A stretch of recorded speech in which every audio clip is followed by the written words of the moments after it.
Councilmember Batra, if you want to join us for the meeting, please, sir.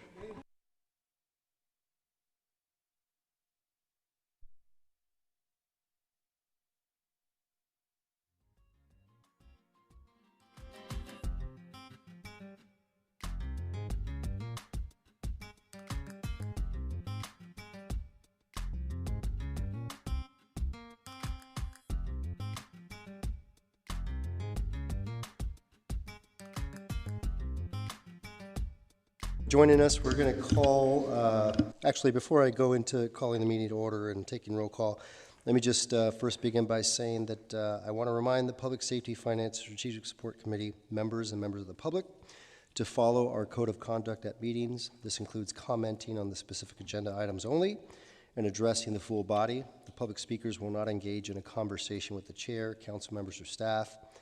All members of the Public Safety Committee, staff, and the public are expected to refrain from abusive language. Repeated failure to comply with the code of conduct, which will disturb, disrupt, or impede the orderly conduct of this meeting, may result in removal from the meeting. This meeting of the Public Safety, Finance, and Strategic Support Committee will now come to order. Can the clerk's office please call the roll? Batra? Present. Torres? Present. Kamei? Here. Vice Chair Duan? Here. Chair Jimenez? Present. You have a quorum.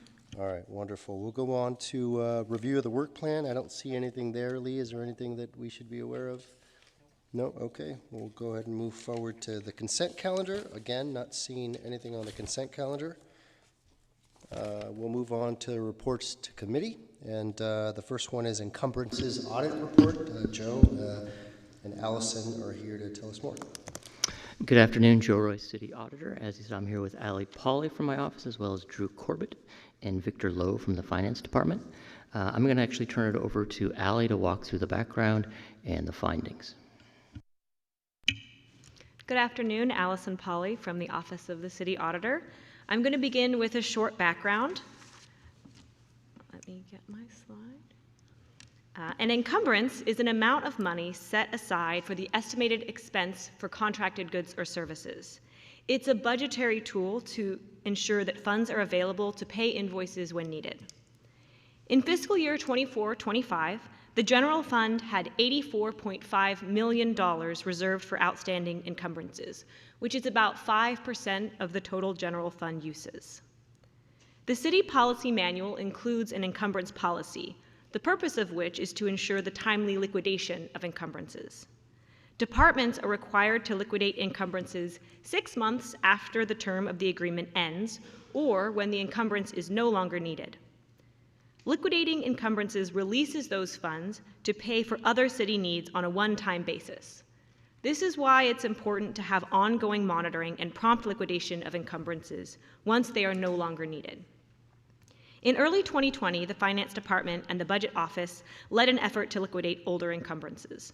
This contributed to a total of $2.4 million of liquidations for that fiscal year. Our report had 2 findings. The first finding was that city staff should review expired and unused encumbrances. More than a third of all encumbrances in the city's operating funds were not used within the past fiscal year or relate to purchase orders or contracts that have expired. In total, an estimated 1,300 older encumbrances may not still be necessary or are inaccurately reported in the reporting tool from the financial management system. These encumbrances total up to $30 million, including $13.8 million in the general fund, and should be reviewed. This includes encumbrances for purchase orders that were at least 6 months expired as of June 2024, encumbrances that were created 2 or more years ago that had no recorded activity in the most recent fiscal year. It also includes encumbrances that were 2 or more years old that had no recorded spending or no recorded activity at all. I want to note that this data is the best available, but the standard report on encumbrances from the financial management system has inaccuracies, which we'll cover in finding 2 of this report.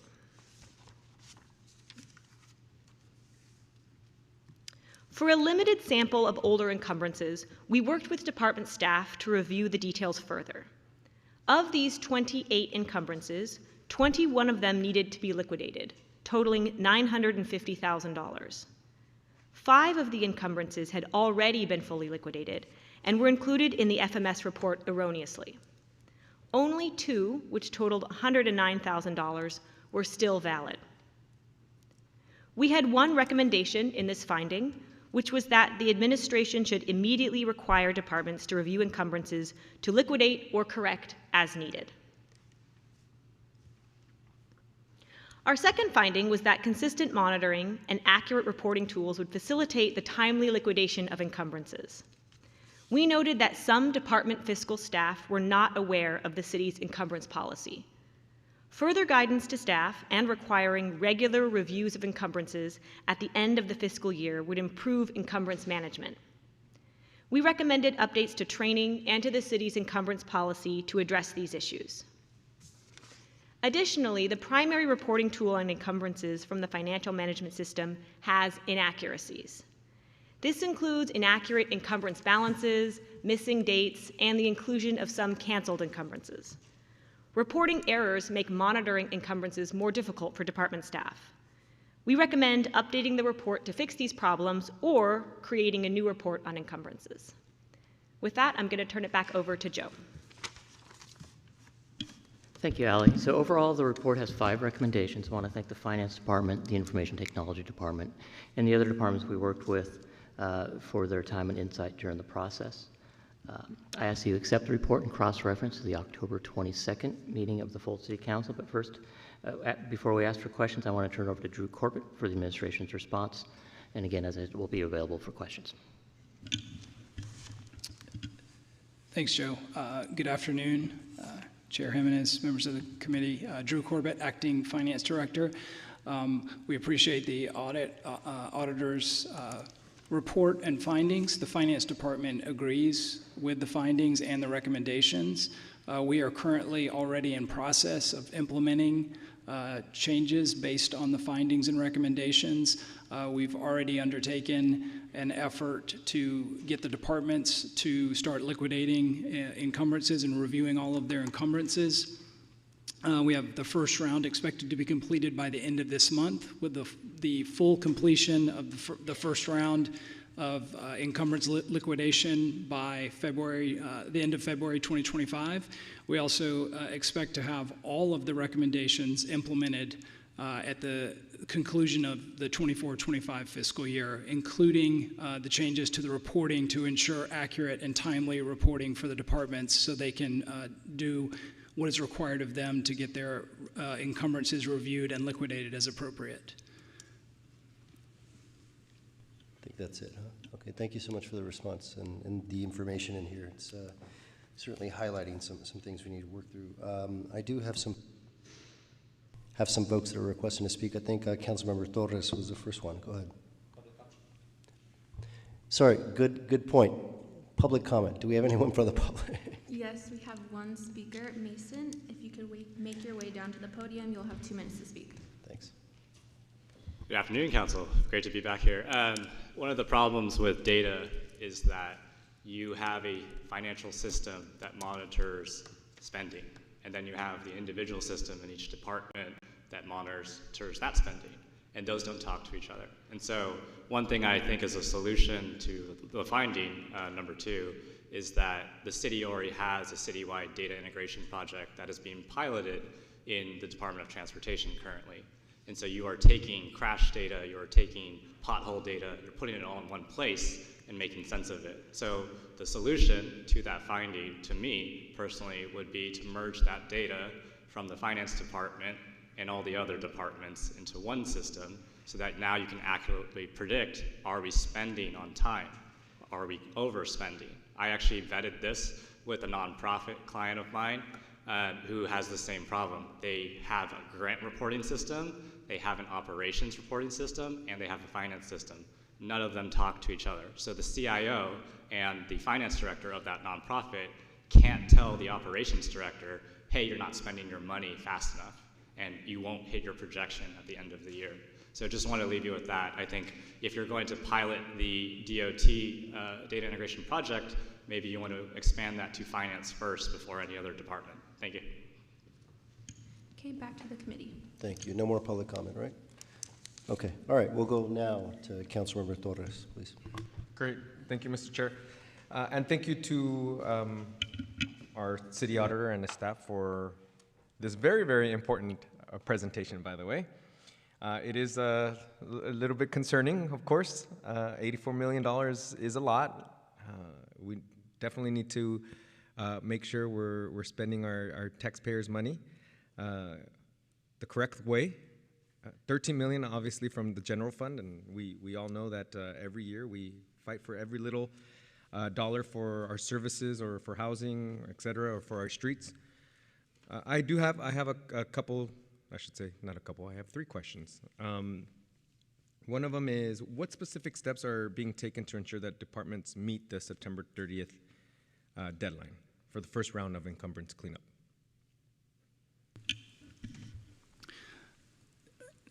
So what we're trying to balance there is getting started on this in earnest and making sure that encumbrances are being appropriately reviewed and liquidated with managing the general demands of the department. And so we set a September 30th deadline for the first round with the intent of making sure that folks were making progress and not letting this languish as just a request. We are following up. I think I'll ask Victor to correct me if I'm wrong. I think we've already had a couple of follow-ups with the departments to keep tabs on what they're doing. We'll have more information when this comes to council in a few weeks. But we don't have specific metrics on how much we want to get done by the September 30th deadline, as much as we want to make sure departments are making progress so that we are finished and are 100% complete by the end of February, when we've committed to fully having this first round of reviews completed. Great. And then what challenges are departments facing as they review these encumbrances? I think the biggest challenge, especially some of the larger departments face, is just the volume that they need to get through. I think, as the auditor's office referenced as well, as we do have some reporting challenges. So some of the information they actually have to then go validate to ensure that it's actually correct, and an encumbrance that is showing up is actually an encumbrance. So that is creating a challenge. So, in parallel to this effort, we're also working on getting the reporting fixed. But I think the biggest challenge for the departments is just the volume of encumbrances that they need to get through, and the resourcing in order to do that and accurately know if they can liquidate an encumbrance. Right, and then obviously my last question is, we just heard somebody from the public just mention that our DOT does it better than other departments.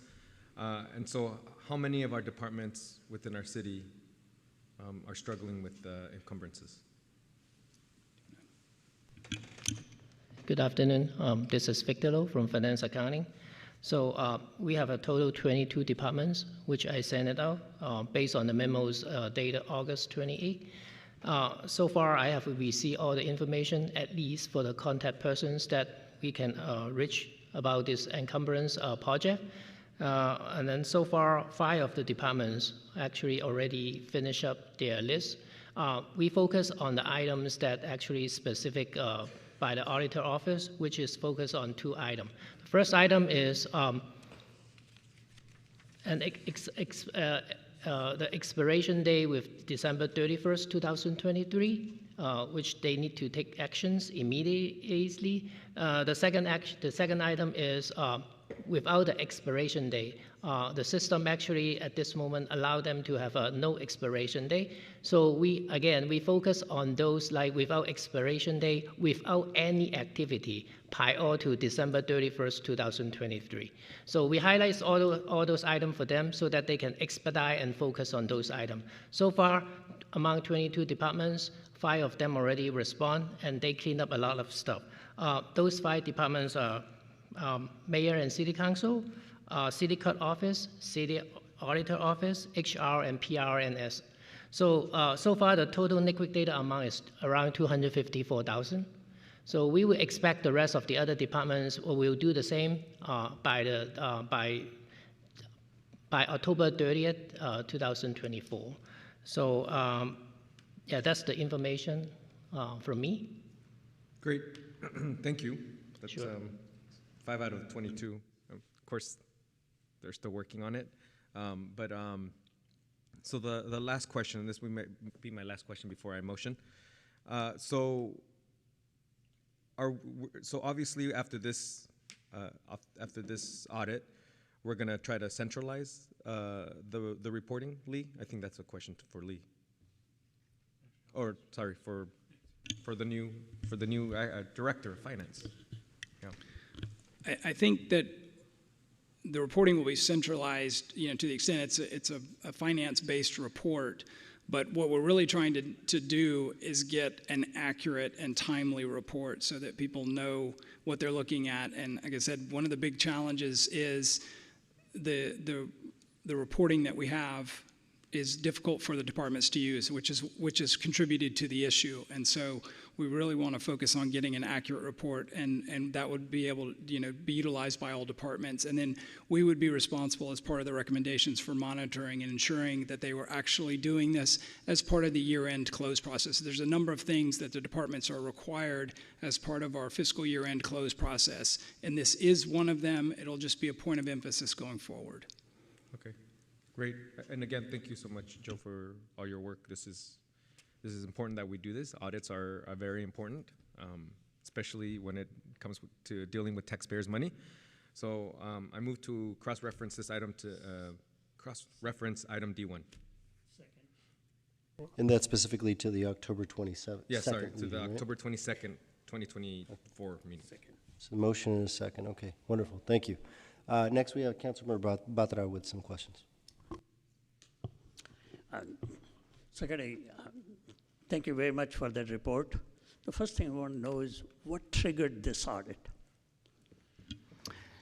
That's a great question. So oddly enough, it actually came initially from a resident who had reached out to me. They were very interested in the budget, and I talked them through the budget, and this was a question they had. And this was a few years back, and I just kept my eye on it, and I saw that it was continuing to grow. And through conversations with previous finance leadership, we thought it was a good time to take a look at it. They didn't have the bandwidth that we had to really kind of dig in. And so that was the original trigger, and then just with conversations with department staff. Okay, thank you. This is in a way a good news, because at one time it's going to bring some money which we have, but we didn't know we have. Okay, so that's a good news item. Okay, the question is, have we ever done this kind of a thing before, trying to see if encumbrances have not been taken care of, and the money has been languishing over there? Again, that's a great question. So back in 2020, the Budget Office, along with the Finance Department, Ali mentioned it briefly, undertook an effort, and they asked departments to also take a look at old encumbrances. This was during COVID when the budgets were very tight. The criteria for what they were asking departments to look at wasn't as strict as what we were looking at this time. Maybe Ali can help me with the numbers. Yeah, sure. They, because of this effort, they ended up liquidating $2.4 million. That was how much was in the budget for that fiscal year. So that's what it contributed to. They were looking at kind of what we were in terms of the expired purchase orders, but they were looking at contracts that had expired a lot longer. One of the things that's difficult is for fiscal staff is to understand whether an encumbrance can be liquidated. They have to follow up with the actual program staff who know whether the work is done, who know whether the contract is over, if all the invoices have come in. So I think at that time they were looking at stuff that was a lot older, and our criteria was a little more strict. Okay, thank you.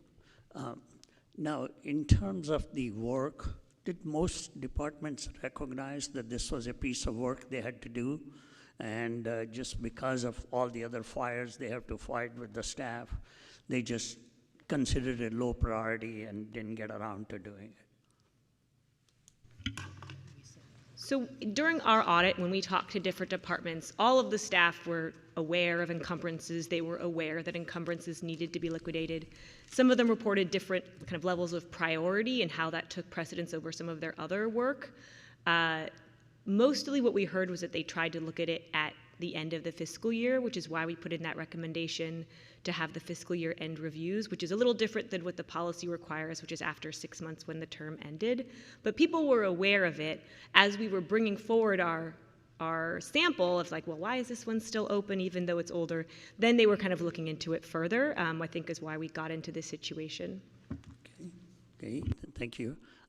The other part, this is a one-time activity which they will have to go through and clean up whatever we want to call finding the money in this case. And then you're making a permanent process improvement which is going to not find us this one-time money in future. Is that right? Correct. That's the intent. So the first finding is really about, okay, let's take a look at what's on the books now and clean that up, and then moving forward, as Drew had talked about, the efforts in response to the recommendation. The second finding are looking at kind of more looking forward, cleaning up the reporting tools, training staff to make sure they're aware of their responsibilities, more aware of their responsibilities, what have you. And so hopefully it'll just kind of keep things under control moving forward. Okay. Thank you very much for doing this audit this year when we have the most challenging budget year. Finding us any money, any dollar, anywhere is a great news. And then making a permanent process improvement which will keep our financial systems running properly. Now, has the IT department agreed to do the necessary report which they will need to generate? Obviously, one doesn't exist today. Yes, we've been working with the information technology department, and we have a path forward to get the report that we need to be able to execute to these recommendations. So we believe we're on track. And when do you think they will be able to provide you first time that report? Have they given an estimate? I think this was one of the areas, I'm just referencing the report, I think we're looking to have everything completed by the end of the fiscal year. This is one of the areas where it's slightly beyond our control because we do need to work with a third-party vendor. So we did try to give ourselves a little bit of leeway, but we are hoping to have everything in place for the year-end process for the current fiscal year. Okay, thank you. If I could add, so we invited the Information Technology Department or representatives from IT into the conversation in the meeting. So they were involved with the exit conference. They reviewed the drafts and everything. So this is, they were involved in the audit process. Okay, thank you very much. And I think this was a great time for doing such an audit and finding the money and making a permanent improvement to the process so that in future our financial reporting is as accurate as it can be. Okay?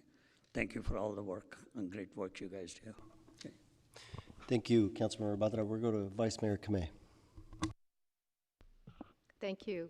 I too would like to thank the auditor and his staff on a really good report, and also to the finance team to get on it right away. I know these things sometimes can be uncomfortable, but I think that there is a path to being able to take care of it in a timely fashion and change it so that it's better in the future. I'm just wondering if there are differences in terms of capital projects which can be identified versus operations, in terms of as you go through the departments that are remaining to do the work, to be able to segment them out.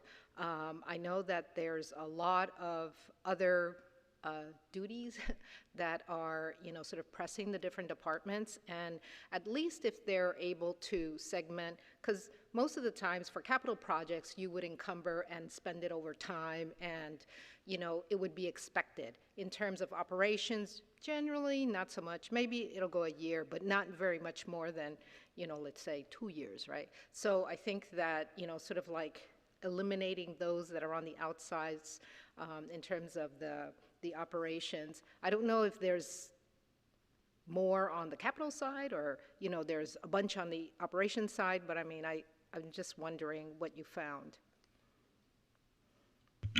So for the data that we presented in the audit, what I had talked about, that $30 million, 1,300, that's just looking at the operating funds. We did initially also look at capital projects, and we found exactly what you described, where it's sort of a different story. They'll have a huge amount of money encumbered. It will last for a long time because they'll encumber it at the very beginning of a construction project. It can last many years. So it was harder for us to apply the same sort of criteria of, well, it hasn't been used in a year, it was created 2 years ago. What we said in our report was essentially that these might also need to be reviewed, but based on the data we had, it was hard for us to conclude whether or not there were some that we thought were old and should be liquidated. My suggestions to all of the departments out there, review it. Because I think that, it's one thing to look at the operation side, but the capital side is a much bigger part of our budget, and therefore it behooves us to really take a look. So given that, we're kind of working on this part, I would really, and I don't know, Lee, if there's a way to eventually, let us know, how it all pans out like next year. But, I think that capital, because it's larger dollars, that we should be as prudent with our operations as we are with our capital. So I just kind of put it out there for those who are listening and are in the sort of capital realm, because I think it's just as important. And I know that they go a longer time frame, but I also think that that's part of good practices. The other thing I was wondering is, I know that in the report there were 2 examples, one San Diego, one I believe it was LA, that every fiscal year there's a look at it. And I know that while it was part of the fiscal year in review, it was not always sort of checked off. How are we going to ensure that, okay, well, we'll clean up this year and, have it as an ongoing thing moving forward? It's a good question. I think that, with the renewed emphasis on this issue as a result of the audit and improved processes, there will be a specific emphasis on the encumbrance process at the end of the fiscal year as part of that close process. So I think once we get the reporting mechanisms in place, we'll have a much better idea about open encumbrances, amounts, and it should be a part of a more routine area for us to cover during year-end audit. So I think it's just, it will be incumbent on the finance department just to make sure that we continue to emphasize this going forward. Okay, thank you for that. Thank you. We have Councilmember Duan. Thank you, Chair. Thank you, staff, for the report. I love audits because it's keep us honest, it's tell us where is the problem and how do we correct it. Now, regarding an encumbrance on capital projects, sometimes there's change of scope, change of order. How do we keep track of that? And for example, a particular department may have a building is being built, but it's as the scope changes, it had change of orders, the amount of money encumbrance could fluctuate in that particular scenario. How do you guys deal with that? So if I can jump in on that, I mean, I think for this audit or what Joe's recommending is how we clean up the existing encumbrances, especially those that just are no longer active, that we haven't done. If we're in the middle, especially on a capital project, if we're in the middle of scope changes, and largely when there's scope changes, probably budgetary changes, so we're actually appropriating new money and changing those encumbrances because it's still an active project. I think the problem here is how we close those out, especially once we're through with the work. So we don't necessarily have the same problems around encumbrances, around change orders or the capital projects, because those are actively being managed. It's almost, which I appreciate Joe's audit here as well. But as those project managers or those departments go on to other projects, we're not there then going back to the existing ones that have been closed out and releasing those encumbrances, which needs to happen. So I would say to all of you, I think, Joe's very collaborative with the city manager's office and what he chooses to audit every year. And I would say there's always 1 or 2 audits that I think Jennifer and I would refer to as like basic public administration refreshers. So you've seen one on the non-management MPPs, pay for performance of last year. You've seen one around purchasing or procurement the year before. These are things where as we go and expand our workforce, modernize our workforce, getting back to core public administration responsibilities, it allows us to take a look at what do we really need to focus on around some of these. And I think you've seen over the last 2 years, Joe, do these basic public administration audits so that we now have a better way forward and blueprint and focus around specific things versus tackling the whole encumbrance system possibly. Thanks for that explanation, Lee. Question for Joe. I know that IDT report may not be accurate. Am I correct on that? And if so, how does the department with inaccurate information in order to make it accurate? So that's a great question. So that's, one of the areas of the recommendation, the second bit. And I want to follow up what Lee just talked about in your earlier question about making how an encumbrance is, because it does tie into the inaccuracies. So if there's a change order or a contract as amendment, there's a way to adjust the encumbrance. But if that's not done in a standard accounting practice, or it's done in a way that is non-standard, it can lead to some of those errors in the reporting because of the way the information is being pulled out of FMS. So that's one of the pieces of the training in the second part, in the second finding, is to make sure changes, adjustments are done accurately so the reports are not messed up. Hello, Chairman, committee members, and members of the public. Sean Ratchford, Deputy CIO for Business Solutions.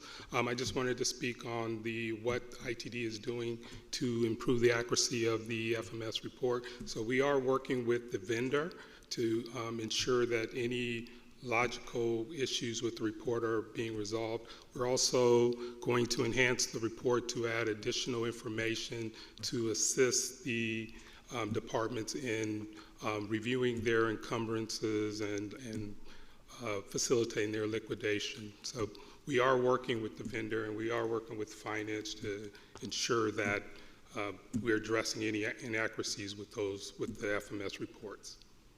Thank you. All right, well, that's all I have. Thank you very much. And thank you for your team doing great work, and continue on. Thanks. Thank you. Just a question and some comments. I look forward to getting this, obviously, on the 22nd to have a broader conversation for the full council. I suspect you're going to hear a lot of the same comments and concerns, and people are going to lift this up, just to explore a little bit more deeply about how we can avert this in the future. One of the things we're going to do next week during the council meeting is in the process of recruiting and hiring a new finance manager, we're actually going to be approving a set of questions for the city manager's office as we go out and find someone to lead the department. And I know there's obviously an interim lead right now. What I'm curious about, Joe, is there anything from this report that you would elevate as a question that we can insert as we go forward and look for a new finance manager? And I know I'm putting you on the spot. You can certainly... But is there anything that you think should be asked? That's an interesting question. I think if I take a step back, I think about following what Lee was talking about earlier. We do a number of these audits. We're looking at citywide functions, whether it's finance-related, HR-related. Lee mentioned the non-management appraisal audit. We have these processes that are managed or governed or owned in some cases by support departments like finance, HR, whoever. But they rely so much on department staff across the organization to implement the systems they put in place. So if I think at a high level, not specific to this, but just broadly, how would you work with departments to ensure that citywide processes are met in the areas of finance, accounting, what have you? So I think that would, because it's really just this broad leadership across the organization on these basic processes that finance staff relies on department staff to manage. I don't know if that I assume Lee was taking notes. I absolutely was, Chair. And I would say when you read those questions, having drafted them, I think you're going to be impressed. But I would really agree with Joe on this. I think this is obviously, finance is at the table. They manage a system across the entire organization. But this is something that Jennifer and her senior team, as we do our MPPs with senior staff, is something we need to talk through with all directors because everyone has a hand in this. It is really important, not just the actual process, but the training components and everything else. is focused on across the organization. So those will be things that we talked about with all directors. Yeah, okay. All right, thank you, Joe, for entertaining that question about the question. Appreciate it. So we'll go ahead and, I think Councilmember Batra has a question, please.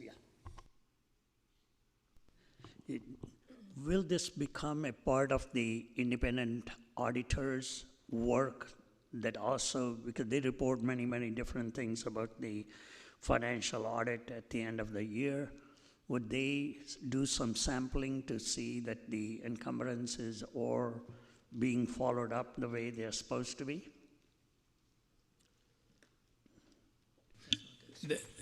That is not in their scope, so that's not something that they do. It is something that could be done, but it's not part of a standard year-end audit. Okay. All right. Thank you. Okay, with that, we'll go ahead and take a vote.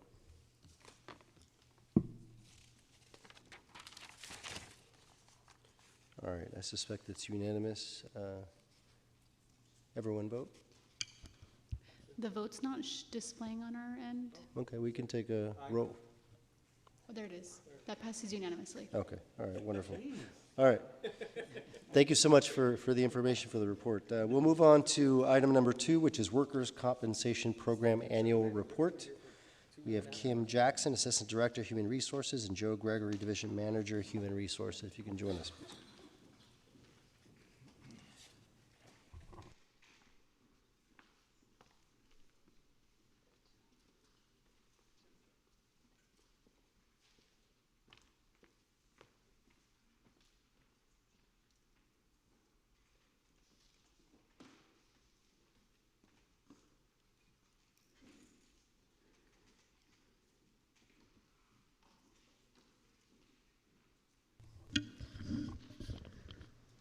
Good morning, Chairperson, committee members, and members of the public. My name is Kim Jackson. Actually, it's good afternoon.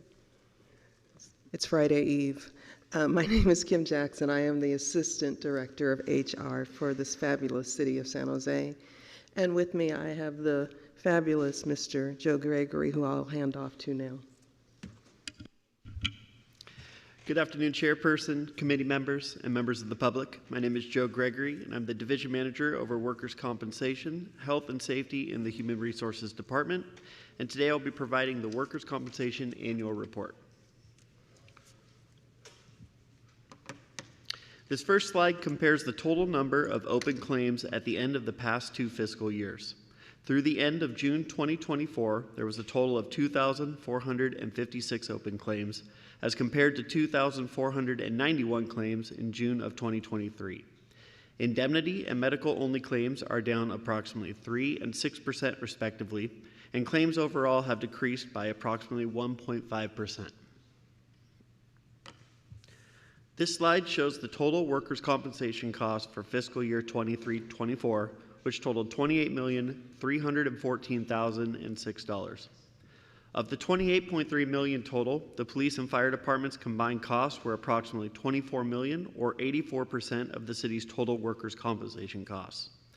It should be noted that collectively, the non-public safety departments, including PRNS, DOT, Public Works, and others, ended the year under their adopted budgets by approximately $675,000, while special fund departments ended the year approximately $672,000 under budget. The aggregate savings among non-public safety departments of approximately $1.35 million speaks to the success of department health and safety programs and supports a continued focus on proactive hazard identification, hazard mitigation, and employee safety efforts.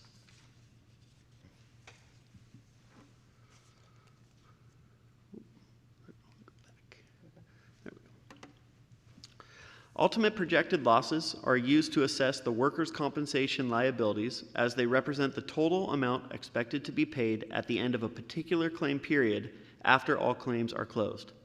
Over the past 6 fiscal years, the city has focused on reducing future workers' compensation liabilities through resolving open claims. To measure the success of this approach, staff compared the ultimate projected losses reported in the annual actuarial study from fiscal year 2018-19 through fiscal year 23-24.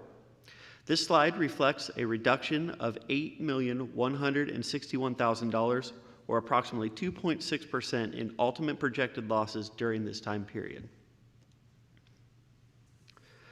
The city uses an annual technical performance audit to measure the specific aspects of our third-party administrator, Intercare's performance.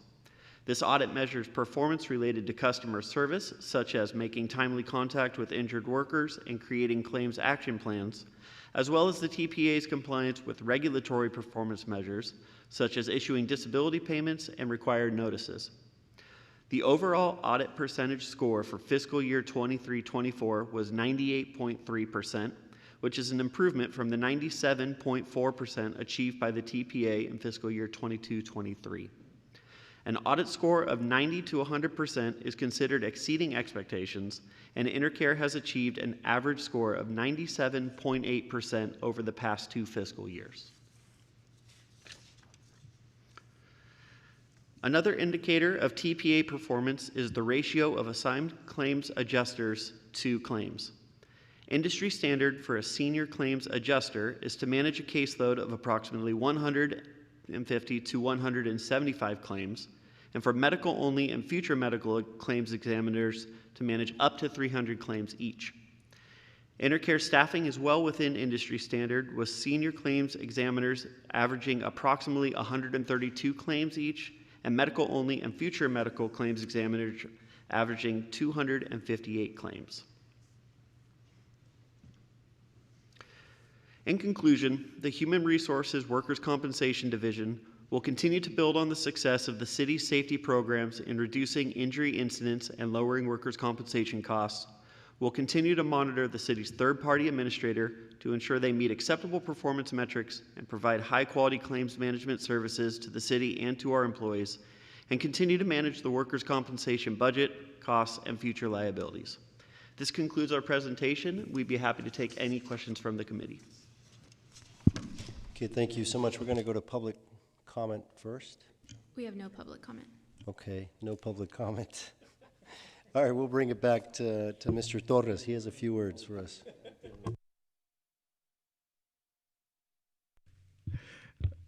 Good afternoon. Thank you for that presentation. I think it's very important. Just a couple of questions.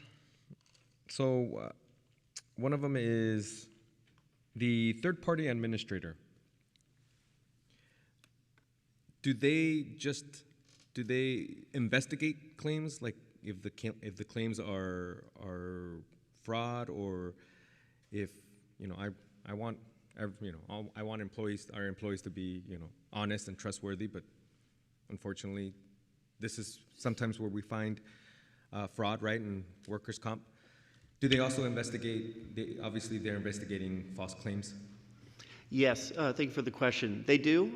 One of the first things that they do when they receive a claim is they start by determining if it was arising out of or in the course of employment, which is what we call AOE-COE, which is a basic determining factor of if it is a compensable claim or if the injury was work-related, essentially.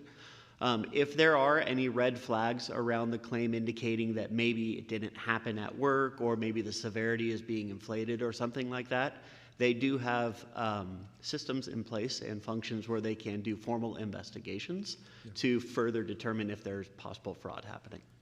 Great, but that's our third-party administrator, not city staff, right? That's correct, okay. Yeah.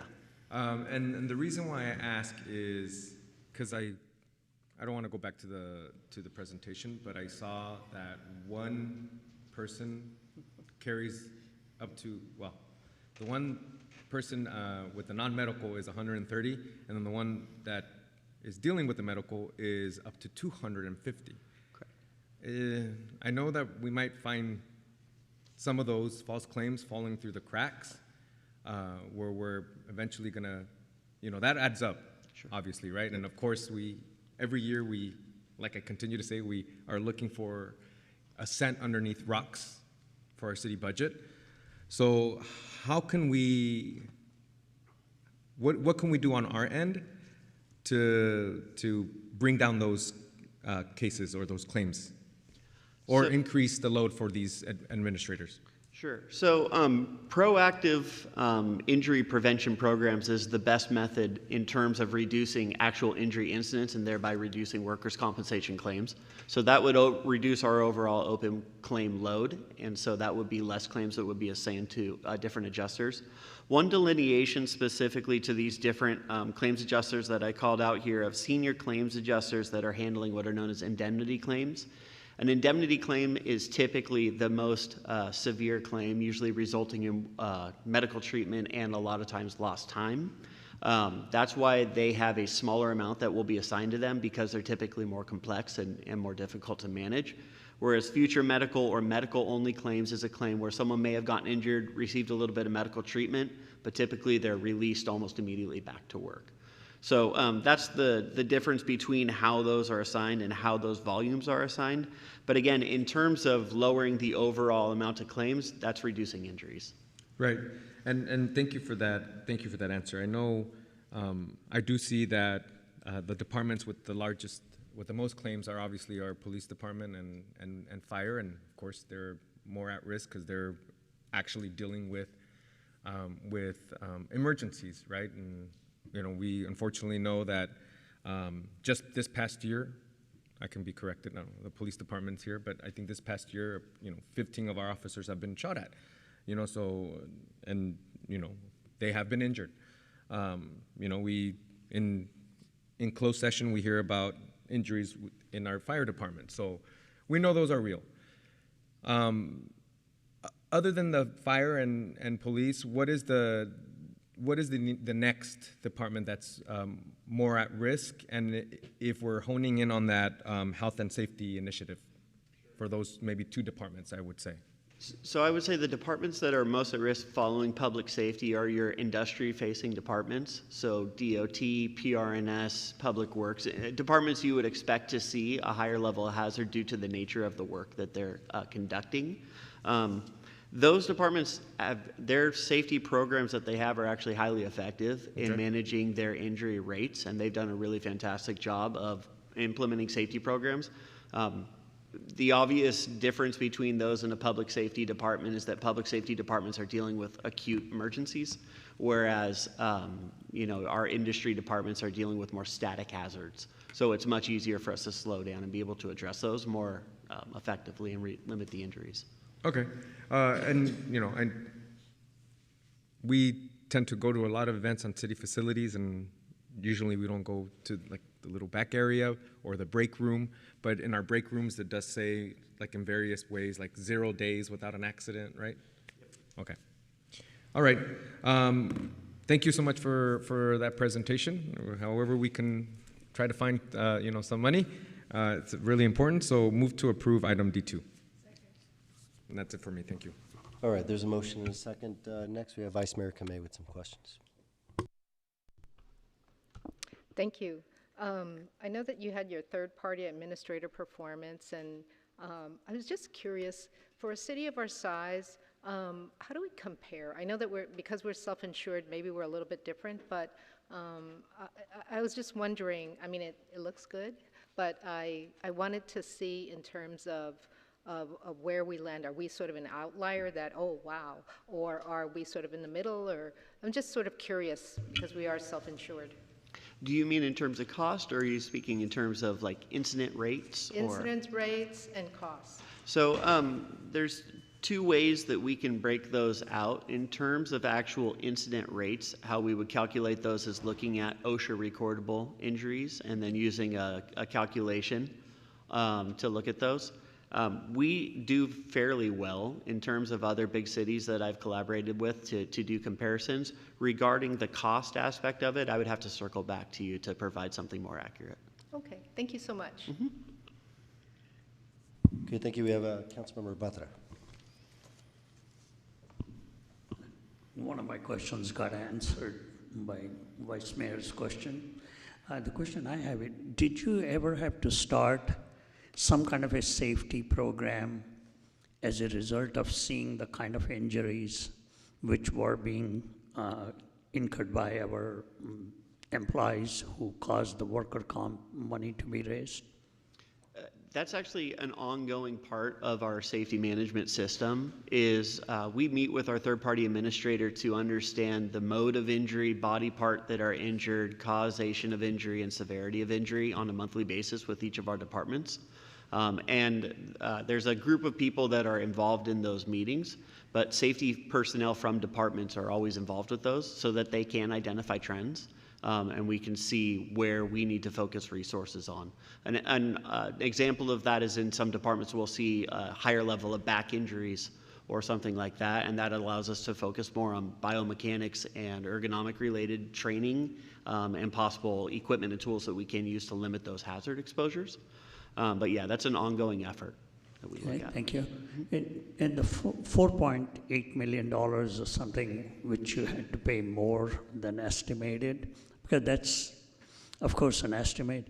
Is it because it was a multi-year settlements which were harder to estimate and the inflation probably caused something there? Yeah, it's a combination of factors that play into that. There definitely were a number of severe incidents, I would refer to as catastrophic incidents, where an employee sustained an injury that was a significant cost and impact on the budget that was unforeseen. That and the efforts that we've had ongoing to pursue settlements to limit the future liabilities related to workers' compensation came together to put that. Now, does this include some of them getting monthly or yearly money, or you've taken some kind of a discounted cash flow and put the total value on that? Regarding settlements or? For the workers' comp. So the workers' compensation budget is approved on an annual basis following the fiscal cycle that we use. We have various methods of doing projections to look at what we anticipate the workers' compensation costs will be year over year. Back to the Aon actuarial study, that is part of that study that they provide an estimate of what they see the current open claims that we have maturing and what the costs will be associated with that, in addition to just anticipated injury rates for what that will cost with us overall. So that is an ongoing assessment that we take a look at. Okay, I guess you have a pretty delicate balancing job to do. You want to fairly compensate for the people who suffered injury because of the work, and you also want to manage your costs to be as reasonable for the taxpayers. So thanks for keeping that job going, and appreciate all your work. Thank you. Okay, Councilmember Duan. Thank you, Chair. Thank you, staff, for the report. When you taking care of our employees when they're hurt with a expediency, then we can get that employee back to work. Therefore, it's a cost saving for our city. Now, I know that there's a lot of improvement on the third-party administrator and performance, but I know that there's always cases or multiple cases that of police officer or firefighter waiting to get an epidural, if you will. And there's time that anywhere from 30 days to 6 months. How do we reduce that amount of time in order to get the care that they need and get them back to work? Specific to police and fire, 2 programs that we've implemented over the last 5 years to reduce that time were known as the Fast Lane programs. Within those programs, we worked with Kaiser Occupational Health to pre-approve many diagnostic procedures that are commonly recommended, MRIs, different things like that. And by doing that, it shortens the time that it takes a doctor to diagnose because they're waiting for an approval from the insurance company, which allows them to develop a treatment plan much faster and get the employee to the treatment they need. We have worked on expanding those programs throughout the city to provide that same level of access.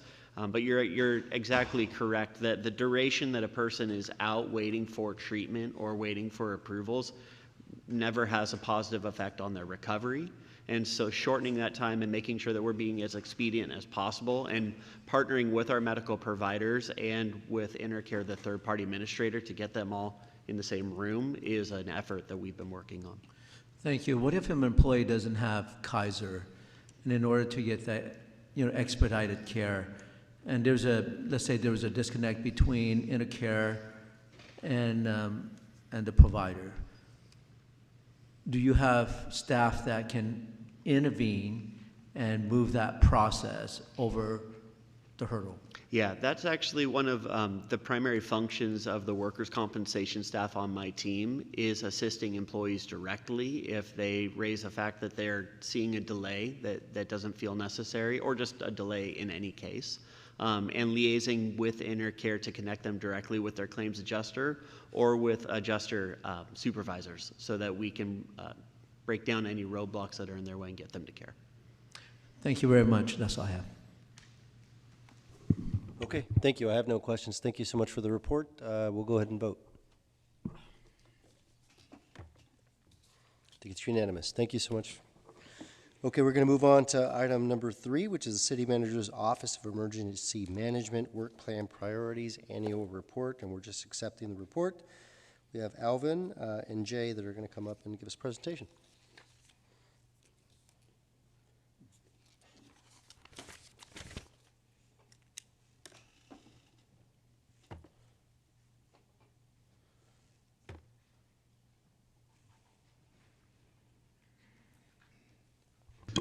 Good afternoon, Chair, committee members, and members of the public.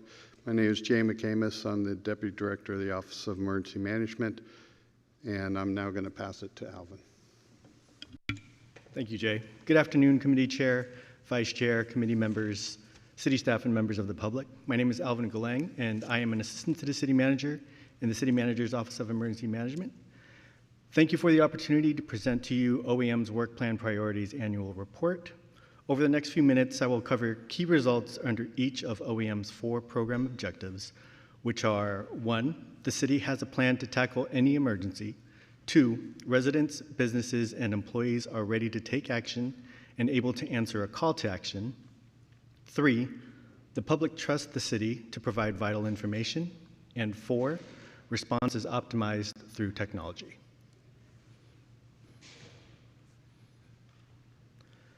This past fiscal year, the Office of Emergency Management has made progress in implementing a multi-year training and exercise plan, which was created to ensure that City of San Jose employees are better prepared to respond to disasters and emergencies, and will culminate in a functional exercise in early 2025, and will also help prepare us for the large sports and special events coming to the region in 2026.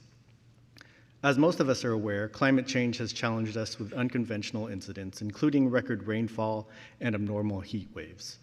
So OEM has developed an extreme temperature response plan to help guide the city through these newer emergencies.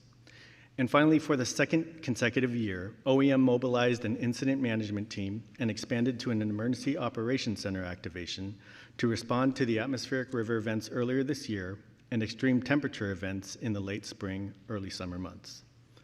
On the horizon for this fiscal year, OEM will continue to develop trainings and exercises of the base emergency operations plan, including all 6 annexes, and will also implement trainings and exercises that focus on the continuity of government and continuity of operations plans. OEM provided personal emergency preparedness presentations to over 1,000 residents, including high schools, community-based organizations, and senior programs. Through OEM's continued partnership with the San Jose Neighborhood CERT 501c3, over 10,000 connections to community members were made through outreach events that included National Night Out and Lunar New Year. We graduated 274 CERT volunteers, with large numbers from the Vietnamese and Spanish communities. And nearly 80 city staff participated in 2 4-day emergency management concepts courses, which trained city staff on the basics of responding to a disaster while working in the Emergency Operations Center. For this fiscal year, OEM will strive to maintain an over 90% completion rate for city staff meeting disaster service worker training requirements. We will also continue our partnership with the Parks, Recreation, and Neighborhood Services Project Hope team to expand the CERT program to additional Project Hope locations. And we will be launching the self-paced online version of the CERT training with the goal to increase the number of CERT graduates in the city.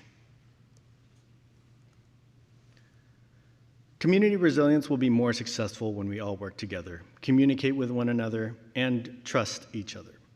The Office of Emergency Management continues to work with each of the council members and their staff on contingency plans should City Hall not be available following a major disaster or emergency.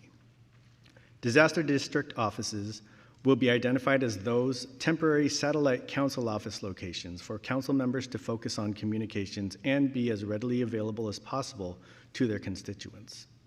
And as mentioned, OEM continues to work closely with its partners, including Valley Water, specifically on the Joint Emergency Action Plan, to ensure that we collaborate efficiently and effectively when faced with any emergency.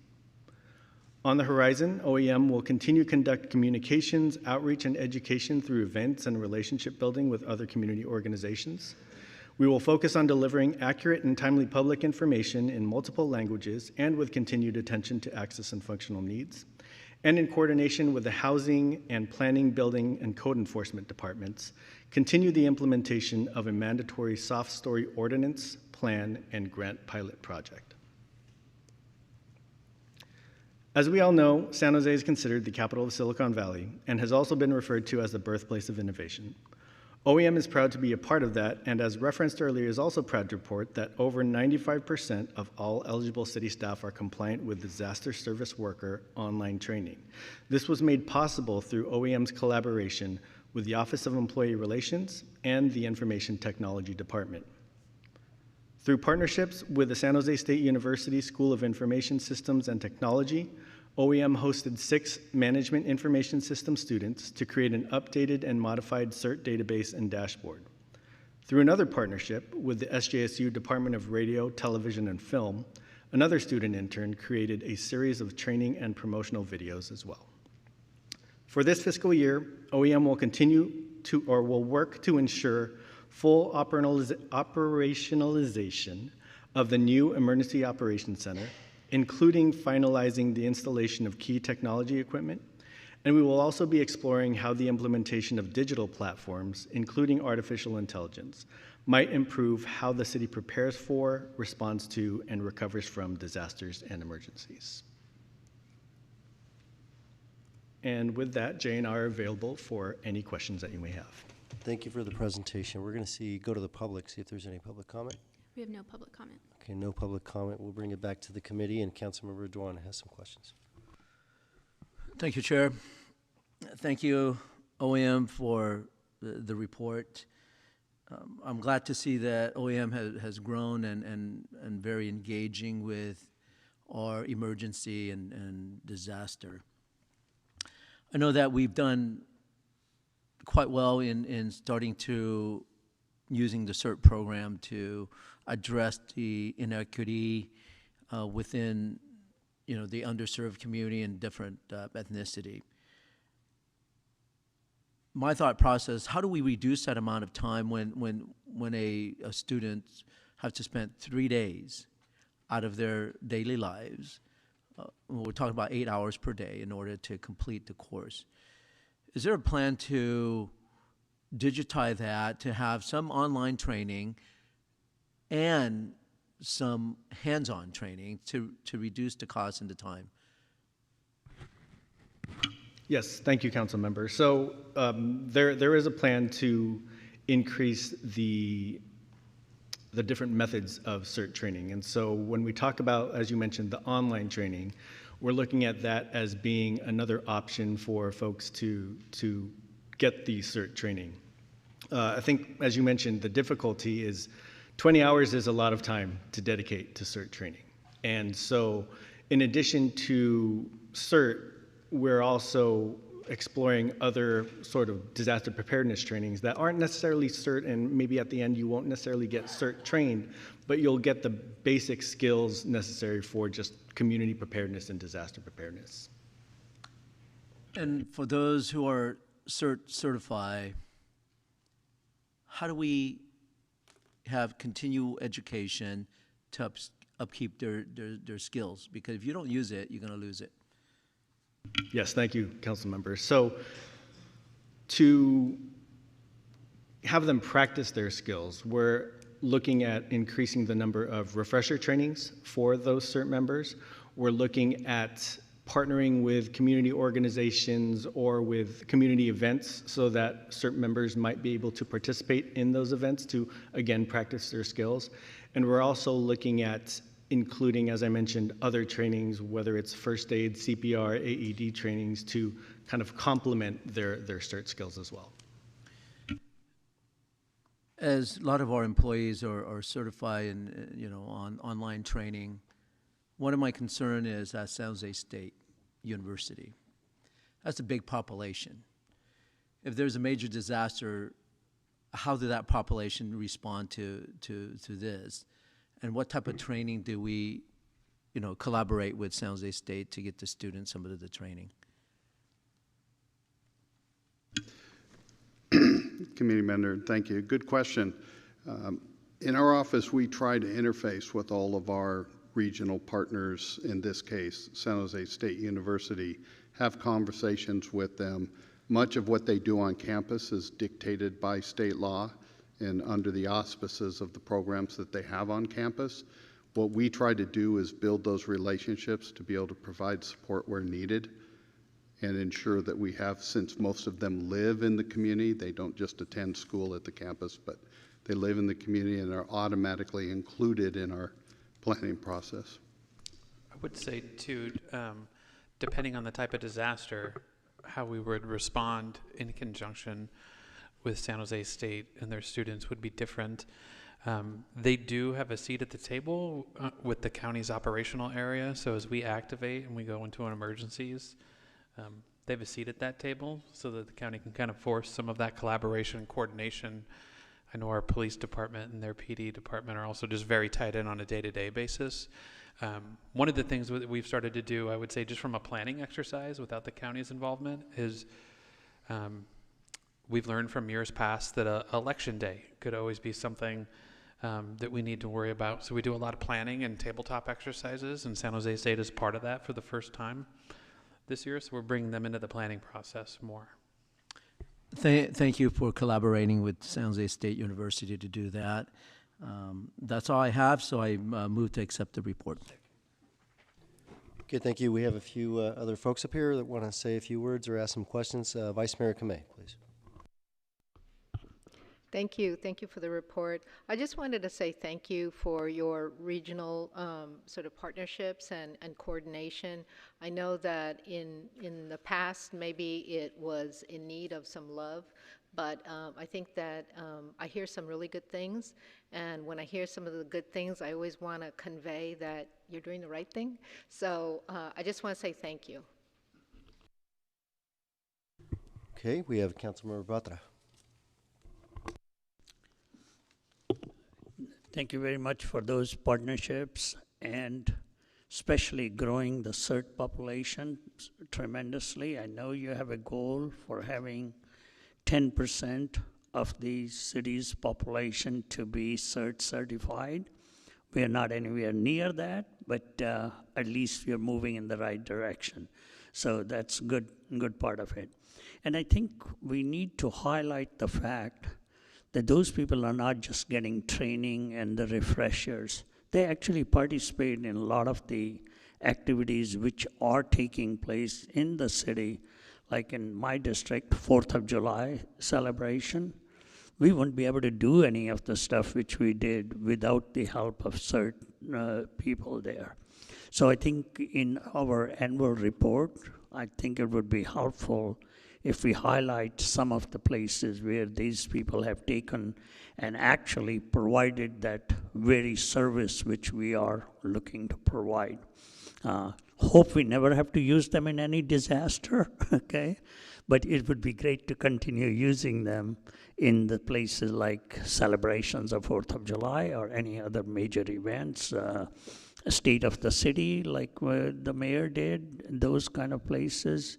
It's a big help to have those people. So I appreciate all the work you're doing in terms of in growing the population, training them well, and then providing those for the activities which we are doing. So thank you very much. Okay. Thank you, Councilmember. I think that's all up here, so we'll go ahead and vote. Okay, and it passes unanimously. Thank you so much for the presentation. Appreciate it. We'll move on to number 4. Item number 4, which is the Traffic Enforcement Measures Implementation Status Report. We have folks from the Department of Transportation, Lamb Cruz, Eric Lee, as well as Lieutenant Paul Hamlin.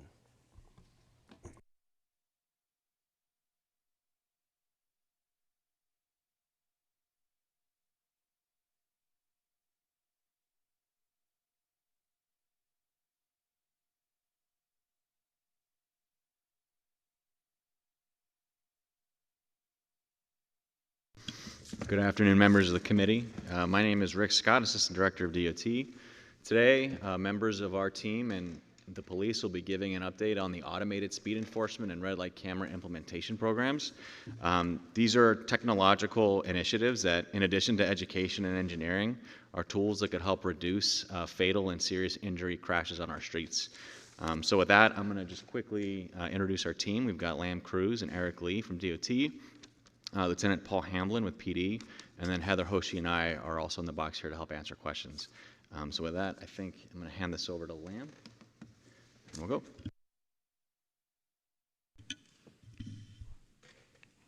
Good afternoon, Chair, committee members, and members of the public. My name is Lamb Cruz.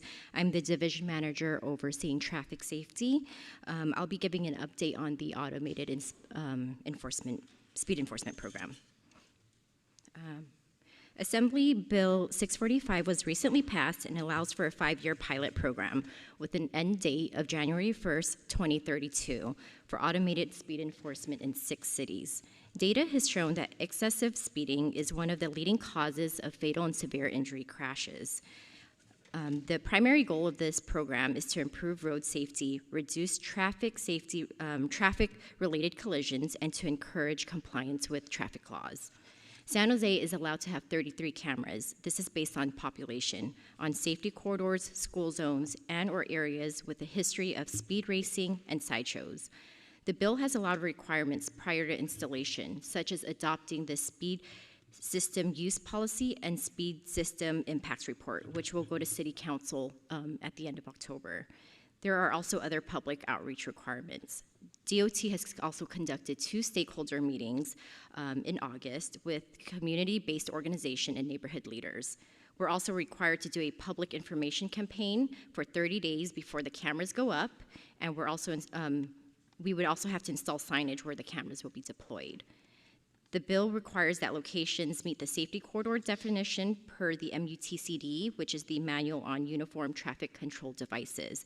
These corridors have a high concentration of fatal and severe injury crashes. We also looked at locations where data shows crashes as a result of speeding and red light running, crashes involving pedestrians, and where data shows there are vehicles traveling at high speeds. Locations will be geographically and socioeconomically distributed across the city. We're in the process of solidifying the locations. Once the cameras are installed, as the bill required, there will be a 60-day warning period.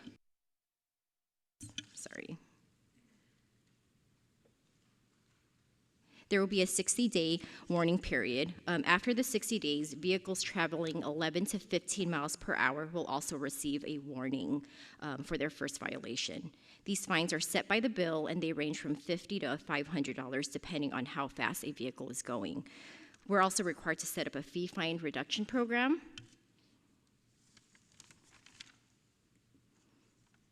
I'd like to mention that we won an $8.5 million Safe Streets for All grant to fund the project, which also comes with its own grant requirements. Our next steps in this process includes adopting the use policy and impacts report next month, release the request for proposal, select a vendor, conduct outreach, also award the contract and install the cameras no later than fall 2025. We'll also need to put together a final evaluation and closeout report by 2032. That concludes my portion of the presentation. I'll hand this off to Eric Lee for the red light running camera program. All right, thank you. Good afternoon, Chairperson, committee members, and members of the public. My name is Eric Lee, and I'm an associate engineer with the Department of Transportation. So today I'm going to give you an update on our red light running cameras enforcement project. So this project involves installing red light running cameras that will issue citations when a vehicle enters the intersection on a red light. So for our project scope, we are budgeting red light running cameras to be installed at 4 different intersections, and it will be 1 approach per intersection. Selections will be, for the red light running cameras, will be primarily based on red light running crash data between 2019 and 2023. So other factors for intersection selection, we will be using a weighted factor based on the most severe injuries. Locations that will be selected will be installed where there won't be any automated speed enforcement cameras downstream of the red light running cameras. And locations we will be selecting will be in different council districts. So we will be finalizing these locations with the vendor after contract award. And then we'll have the vendor vet the locations, and we will be holding community meetings and public outreach prior to the red light running camera installations. So the budget for the red light running cameras, so $733,000 was allocated within the mayor's June 2022 budget message. And for the implementation of the red light running cameras, once they are installed, we will be running a 1-year operational pilot period. And then once the 1-year pilot period is completed, we will be preparing an evaluation report to City Council with recommendations whether to terminate, continue, or expand the red light running program. So now I'll pass it over to Lieutenant Paul Hamlin of the San Jose Police Department.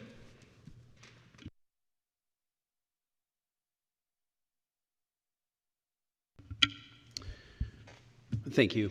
Again, I'm Lieutenant Paul Hamblin with the Police Department. The pedestrian safety pilot at Monterey Road and Kirtner Avenue, Tully Avenue began in May of 2022, and this intersection was selected based on citywide collision data. In other words, there are a lot of accidents at that intersection, especially hit and runs.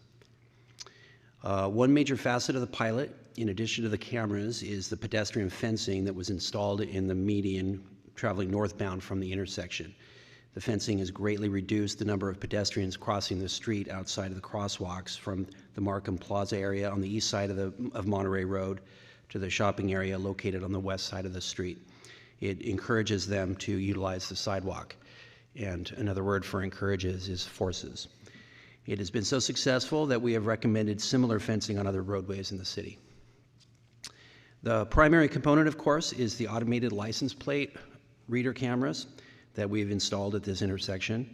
The cameras have provided leads to investigators that have been instrumental in solving numerous hit and run incidents, including fatal vehicle collisions and vehicle versus pedestrian collisions. Among several notable cases, on June 3rd, 2023, an adult female was riding her bicycle eastbound across Monterey Road and was struck by a vehicle traveling northbound on Monterey, and she later died from her injuries at the hospital. The vehicle continued driving northbound away from the scene without stopping, but investigators were able to locate it on the cameras both before and after the hit and run. The after photos showed new damage to the vehicle. Based on this, investigators were able to obtain a warrant and take the suspect into custody. And I believe that's the conclusion, and we are here for any questions. Thank you for the report. We'll go to the public first. Seems like we do have one public comment card. Kathleen Gallagher, can you please come down to the podium? You'll have 2 minutes to speak. Great. Good afternoon, Councilman and City staff. My name is Kathleen Gallagher, and I'm with Blue Line Solutions, and we specialize in automatic speed enforcement in school zones and in speed zones. And while I was born here in the Bay Area and run this California office, our headquarters are out of Chattanooga, Tennessee.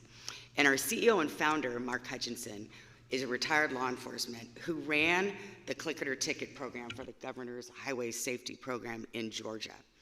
And as you all know, that Click It or Ticket is the most successful program that combined media and enforcement to this day. So our company basically runs the speed zones much like that. And what we found is that, honestly, the key to these programs being successful is a really robust public information and education along with great technology. Getting the community's buy-in is imperative. We run these programs in many cities and many states all over the country. And so what we do is we go into the communities, we get the community's leaders in all the different languages, and it isn't just the 30 days. We run it throughout the program, much like Click It or Ticket. If you still look around, there are still Click It or Ticket banners. So the concept of this, to really get the community's buy-in, is to make them feel like they're a part of this. And having these programs in place in full transparency, really kind of like a neighborhood watch, you know, like not in my neighborhood, you're not going to speed in my neighborhood. So anyway, I just kind of wanted to introduce Blue Line and say how happy we are to be that we have this pilot program in California. I've been running up and down the state to kind of introduce them, and we really look forward to being a part of the RFP. So thank you. I have one anonymous card. If you could come down to the podium, you have 2 minutes. Sorry, I forgot to write my name. Just really quick, I see this program evolving in the state, having worked for the governor, of eventually the pilot cities being allowed to add cameras and then other cities being allowed to expand. So one of the concerns I would have in the community is just how is the council and community being involved in the site selection process, because that sounds like it will happen after the use policy and impact report is adopted. And so I know that we can use data based on crashes to lower the amount of crashes, which is great, and may actually end up having the most impact. But with equity in mind and other concerns across equal distribution across council districts, I think that's a policy discussion that I don't know if it's mandated by the state bill. I haven't looked that up. So if it is, then this is for null. But if it's not, that is something I think the council might want to consider, because you could select 33 equally distributed across all 11 or 10 districts, and then in phase 2, when there is an expansion, talk about the rollout of that. So just wanted to bring that up. Thank you. Sorry, we have one more. I think it says Barry. If you could come down to the podium. Sir, did anybody else submit? Yeah. Yeah, please come down.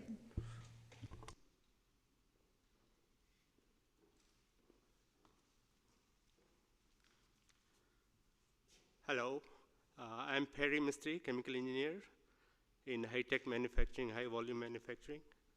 I would like to suggest that just next door we have San Jose State University, and they are developing an AI program. So why not we have AI for public safety and public security? It can be a cost control, cost reduction, one of the best programs in America, or one of the best programs on this planet. Thank you. Back to the committee. Thank you. Okay. I know there's going to be some comments around this. So first, we'll go with Councilmember Torres. Great. Thank you, Mr. Chair. And thank you, all of you, for this presentation. We all know how important traffic safety is in our neighborhoods. And I wish we can have cameras everywhere, but we can't, because, you know, as you could see in the presentation, they are expensive. So I have 2 questions. One of them is going to be a softball. The other one, hopefully, you can answer as well. How many people attended the community outreach meetings, and how were some of the top concerns addressed? In person or in the safety report? Sure, I can answer that. So we had 2 community-based organization meetings. I think some neighborhood leaders were there as well. We invited, I want to say, about over 50. Our attendance was, I should have that number right here somewhere. We had about probably over 20. We hosted the meeting we did one in person and also one on Zoom, just to give people the opportunity who would not be able to attend in person to attend this. A lot of the questions that we did have were around the operations of the system, locations, privacy. I guess the good thing about it is that there are a lot of requirements of the bill, which made a lot of those questions a little bit easier to answer because the bill is pretty prescriptive on how we should be deploying the system. Great. And then just to follow up before my next question, obviously the community meetings we had, like Spanish translation, Vietnamese translation, etc. I don't think we had the actual translation there, but I would probably need to circle back to see if that was offered. But you know, I did attend the workshop online, and there wasn't a need for it, or at least from what I understand. Sometimes they're just like okay, as requested basis. All right. So the other one is, I see the locations where they're going to be put in District 3.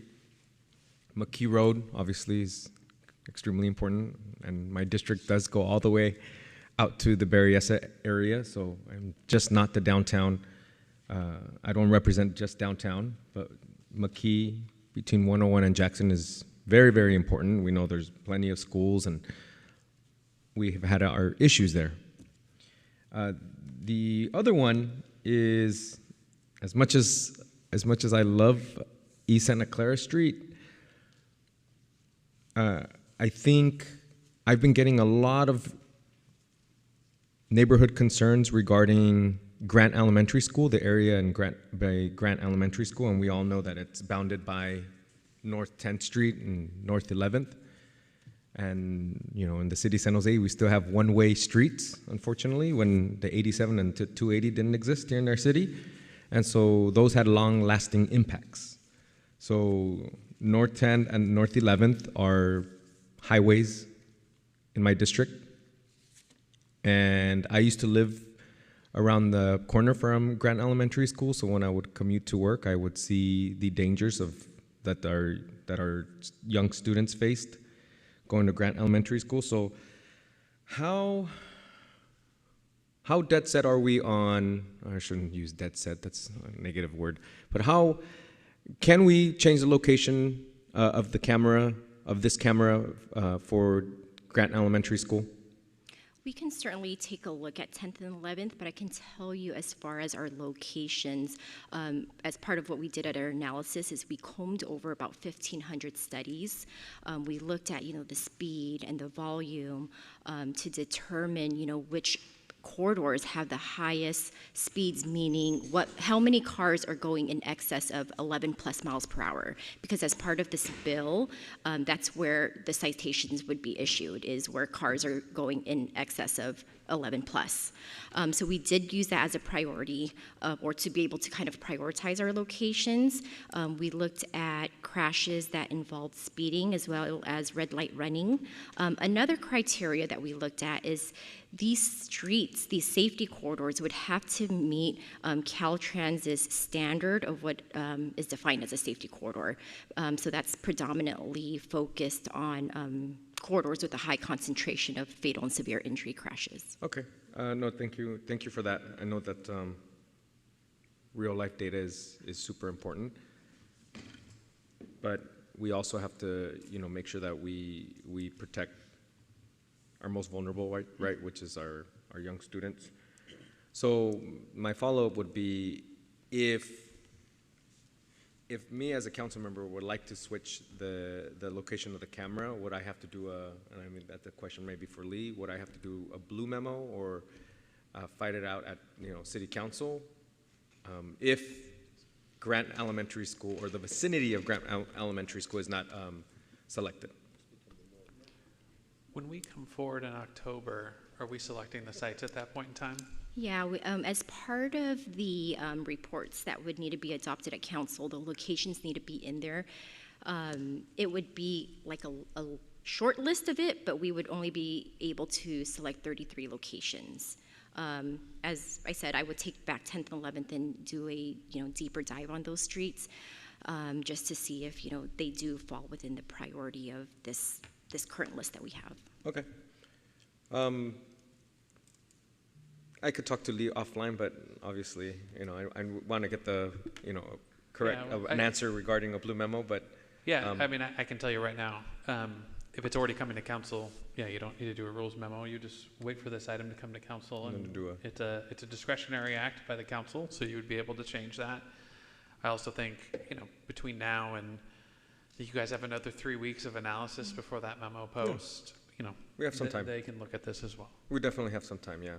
But thank you so much for all your work. We know that pedestrian safety is the utmost importance, and across our city. I was just in a VTA. I was on a VTA subcommittee where, you know, in the specific areas that VTA focuses on, we had 30 fatalities, pedestrian fatalities across Santa Clara County. So we know it is an epidemic. So thank you so much. Oh, and with that, I move to approve item D4. Okay, there's a motion and a second. We're going to next go to Councilmember Batra. Thank you, Chair. I think safety around anywhere in the city is very important. I've taken personally the goal to make streets around the schools extremely safe. My focus has been there, and I appreciate all the help I got from DOT in trying to put all the traffic calming measures, which we did during the year. Okay. This, having the cameras for speed enforcement, is really a behavioral change which we are going to have to achieve. It's an attitude towards speeding. It is not an act of ignorance. It's neither an act of something by mistake happens. Most of the time, the speeding is a deliberate act because that's the attitude which has been developed. By using the cameras where we are going to be able to enforce some of the things on a 24/7 basis, we hope to achieve that behavioral change. Now, the locations you have chosen in District 10, 5 of them, okay, they're going to be somewhat controversial. Even in the same household, the wife wants this thing, husband is actually the speeder. So it's going to be, the money is going to hit from there, okay? So, and I've been in the community meetings talking about this item a fair bit, and I know where one member of the family is saying we want it, the other member is saying, you're going to hurt me, okay, because you're going to be costing us money. Now, you're going to be building this thing gradually, right? When the implementation is going to happen, initially it's only going to give the warning and not actually the money, and then small amount of fining. So hopefully people will be able to adjust to that one. Is that correct, that we're going to do it gradually? Yeah, when we do deploy the systems, we will be installing all 33 at the same time. But as required by the bill, there is a 60-day warning period, as well as after the 60-day warning period, a vehicle's first violation traveling 11 to 15 miles per hour above the posted speed limit will also be issued a warning. Okay, so you're giving a chance to adjust to this new life, okay? All right, okay. Now, the red light cameras, you're only getting 4 of them for the entire city. Is that correct? Yes, that's correct. That's as much as we're budgeted at this current time for this initial pilot. Okay. So none of this thing is going to, in District 10, one of the major areas of concern is Almaden Expressway, which is not a city road. What can we do about that one? And do I need to go to the county to talk, or can you influence the county? Do they have any program for putting anything, the cameras or the red light cameras or the speed enforcement cameras?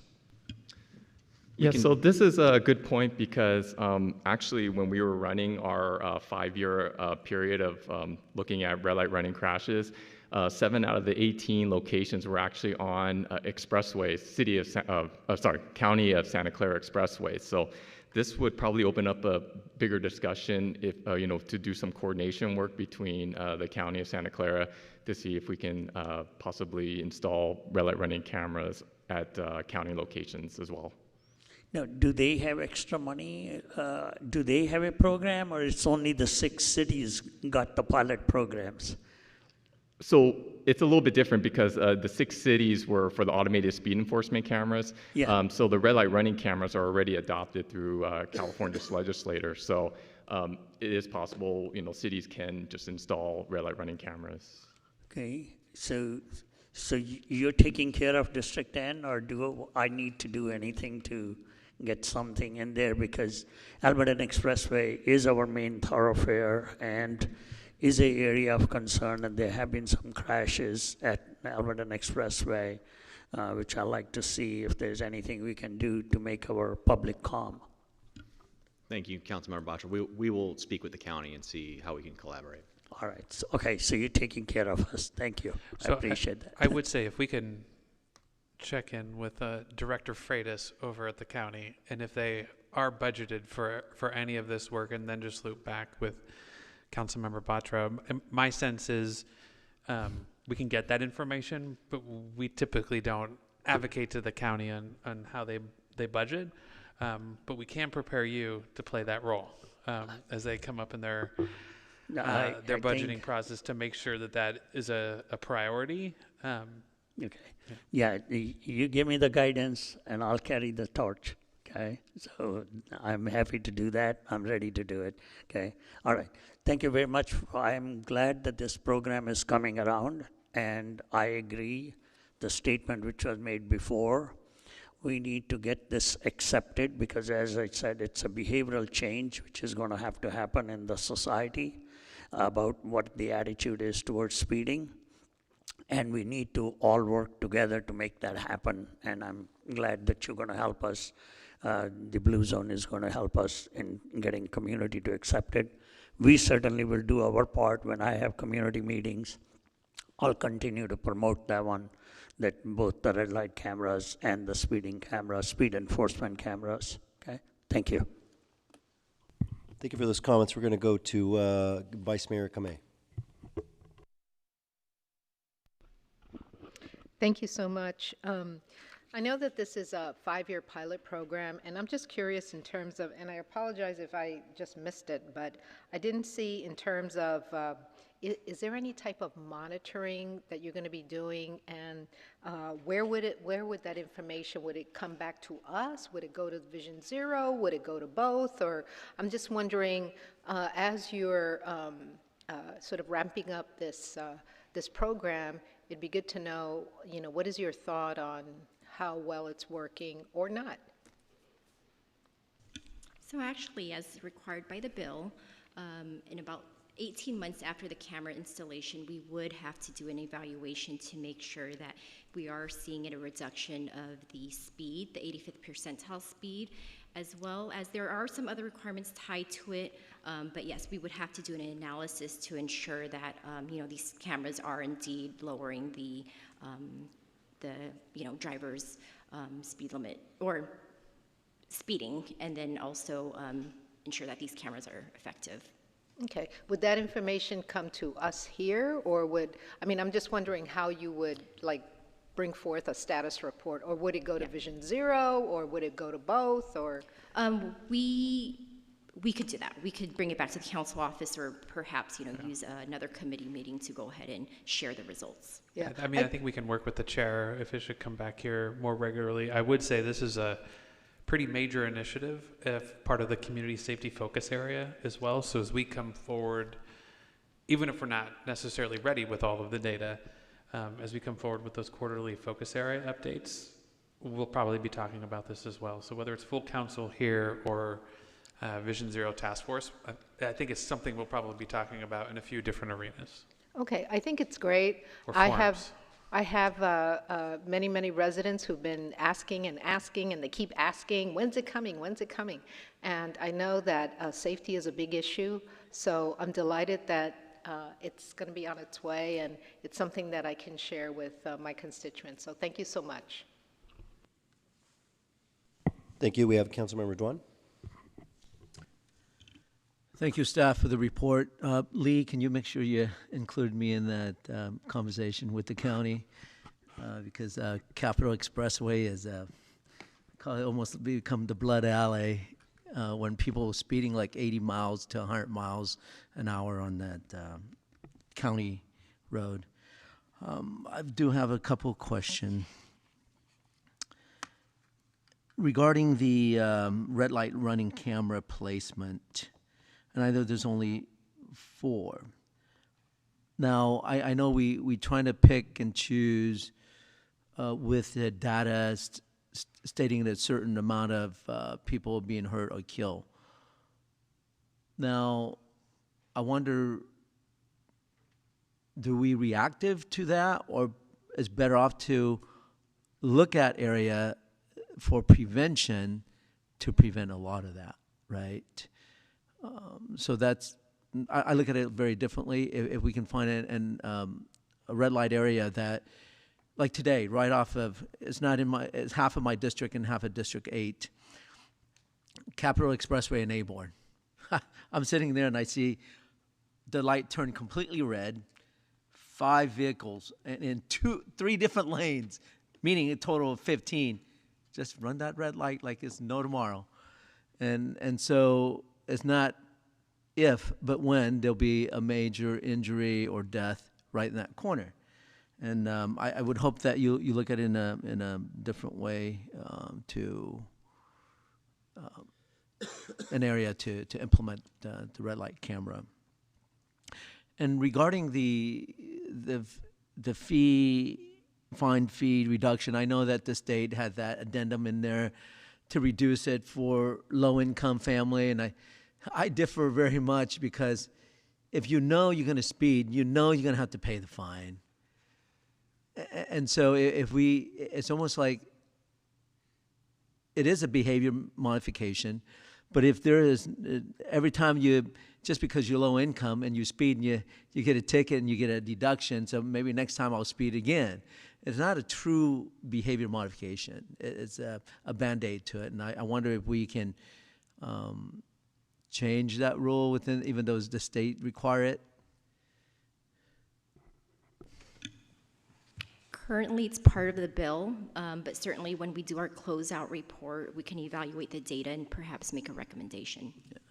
Well, thank you. And Councilmember Pam Foley and I are on the Vision Zero, and we're hoping and we're praying that with these program we can get our death, pedestrian and vehicle death, down to 0. That would be our goal. And here's a question for Lieutenant Hamblum. Sorry, I messed up your name there for today.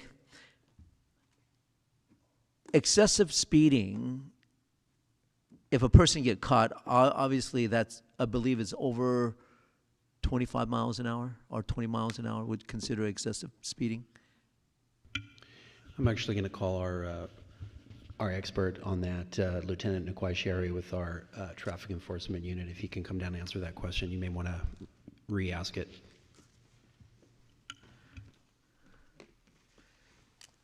So I just want to clarify something that,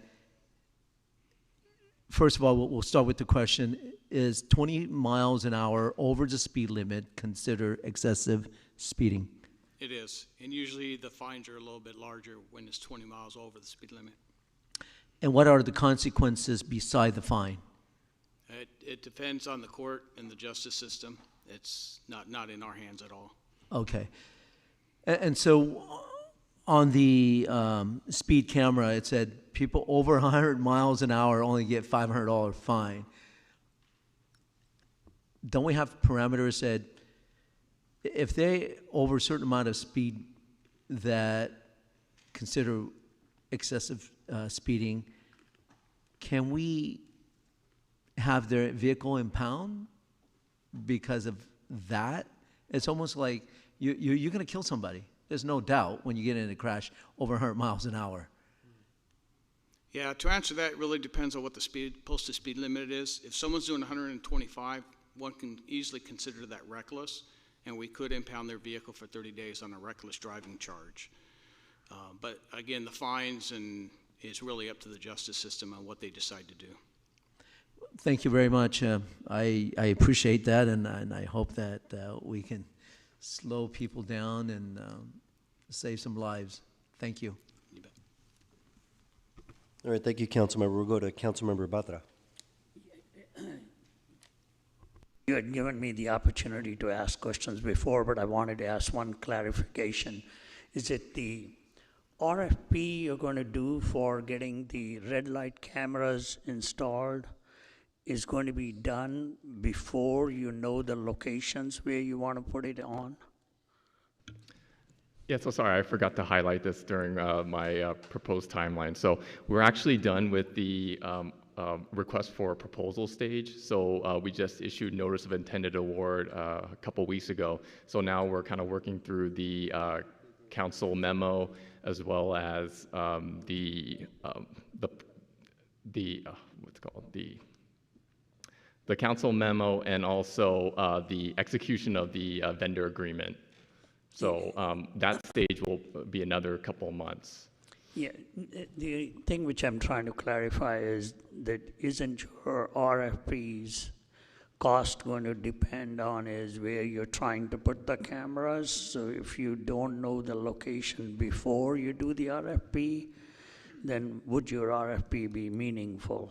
That's what I'm asking. So the cost is already priced in to what the proposal has, the vendor proposal has given us. So it's not based on the intersection, it's more based on the number of intersections that we're doing. Okay, so it doesn't matter whether you're doing it at location A versus location B? That's correct.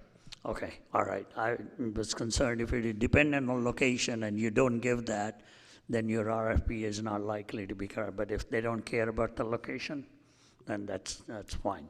Okay, thank you. Yeah. Councilmember Duan. Just one last question.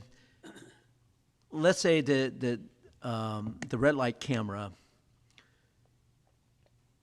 let's say we find up to, let's say $200,000 that we were able to collect from people who were speeding. Can we use that funding to put in more red light cameras in other area? Is that the funding go to the vendors, or funding go to the city?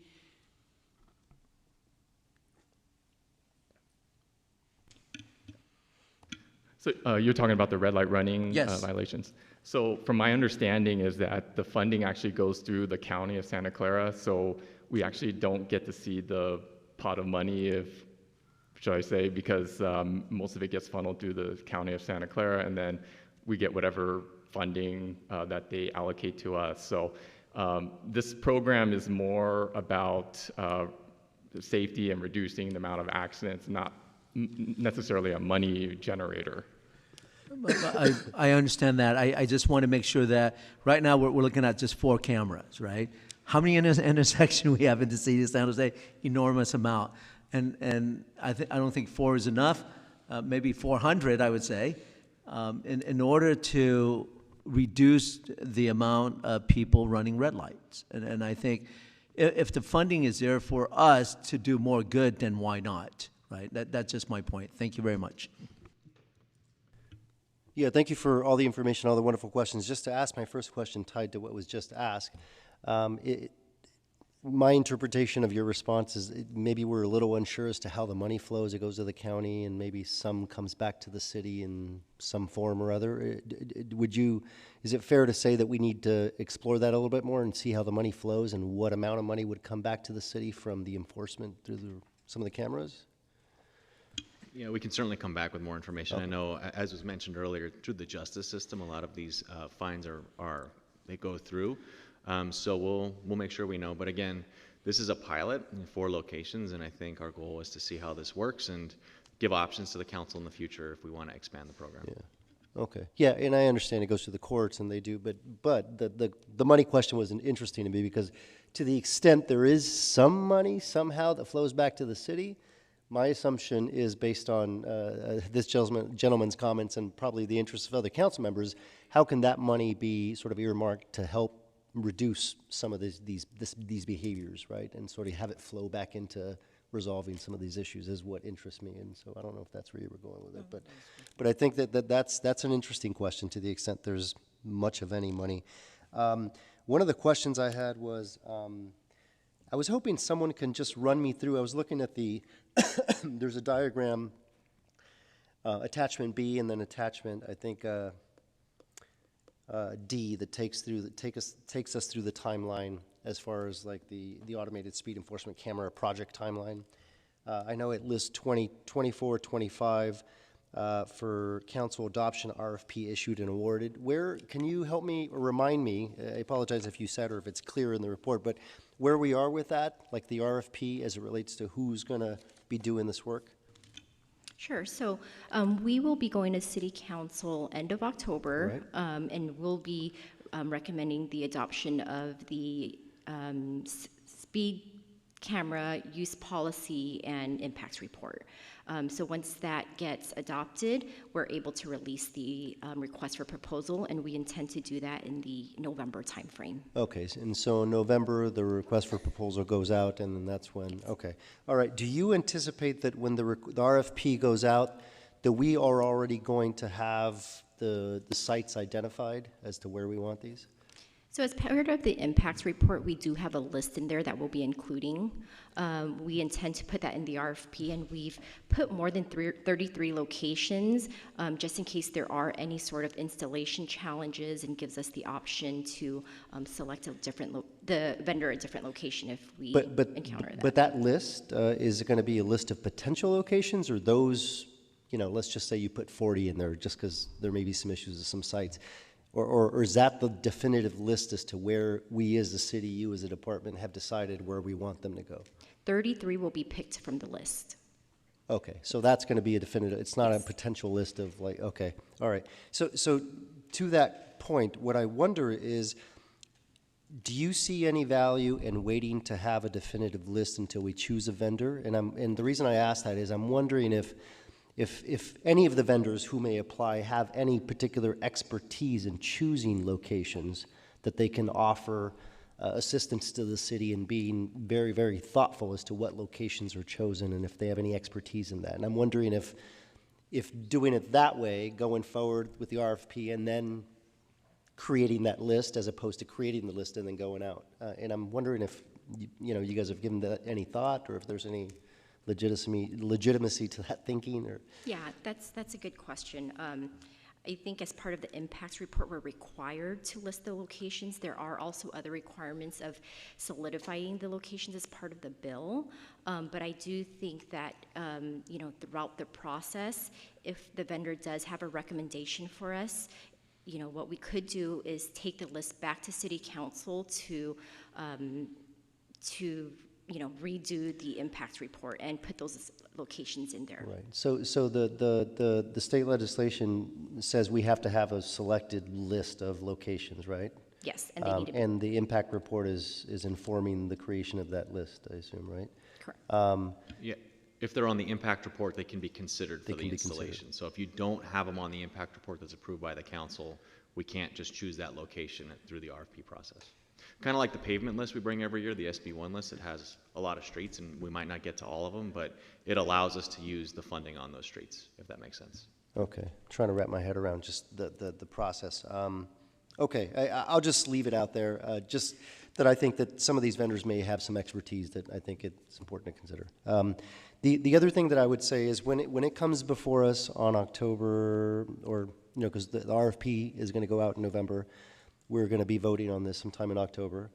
Are you all doing proactive outreach to the council members? Because what I would say is I would give you a piece of unsolicited advice, and that is that you should probably expect that there's going to be concern about just the disproportionate impact of where these cameras are going to be. Maybe a lot in District 7, District 3, some in District 2, and so in District 5. And so I think it's going to be very important to have those conversations, so that way when this comes to council in October, it doesn't blow up, if you will. Yeah, we're working through scheduling time with all of you. Wonderful, wonderful. The other, let's see. I think that's all I had. But thank you so much for the report. I see no more. You want to talk? Okay. All right. So no more questions. Thank you so much for the report. We'll take a vote.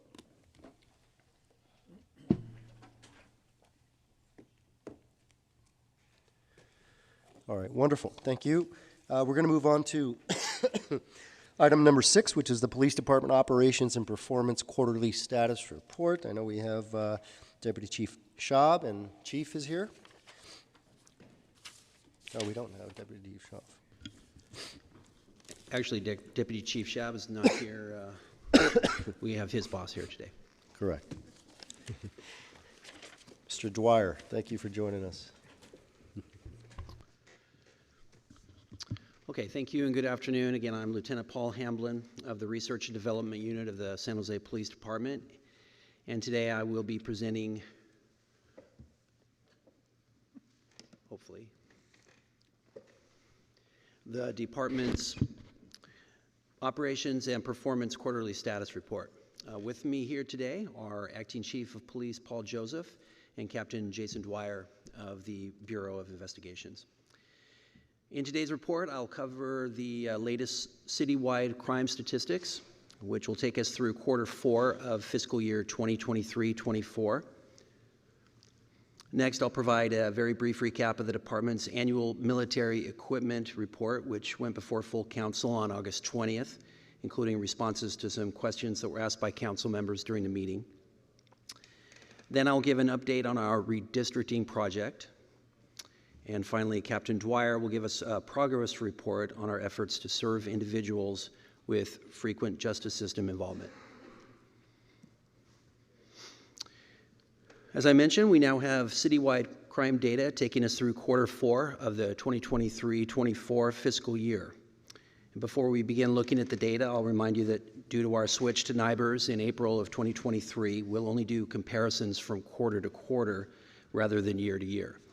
Obviously, once we have a few years of NIBRS data under our belts, we can start comparing year to year again. Beginning with crimes against persons, we see that quarter 4 is up slightly from quarter 3, from 3,881 total crimes to 4,014, but still below the 5-quarter average of 4141, which is that the number in gold to the right. The dotted horizontal line shows that crime against persons goes up mildly in the summer quarters, but has generally remained consistent since April of 2023. Looking at specific crimes, we see that in most categories, quarter 4 numbers are up slightly from the winter months of 2023, October through March, which is not unusual, but down from the summer months of 2023. In particular, murder and rape in quarter 4 of 2023-24 are down nicely from quarter 4 of 22-23.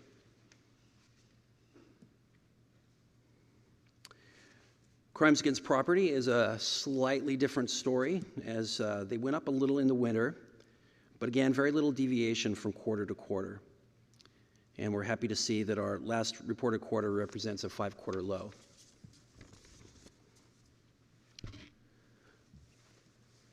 Looking at the specific crime types, we see that robbery, vehicle theft, and vandalism all went down significantly in quarter 4. All 3 of those categories hit 5-quarter lows. The only concerning number there is burglary, which went up from the 4 previous quarters.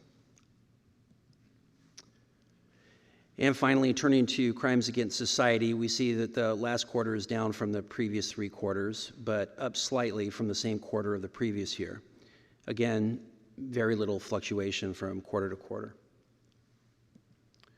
I'm sure you remember crimes against society are crimes in which the victim of the crime is the state of California. Comparing quarter to quarter, we're not really seeing any significant trends in any of these categories. Animal cruelty cases were down significantly this last quarter, and weapons violations were down slightly in quarter 4. On August 20th of this year, the department presented its annual military equipment report to full council in compliance with Assembly Bill 481. In the report, the department gave an account of its usage of military equipment from all 14 categories defined in the government code.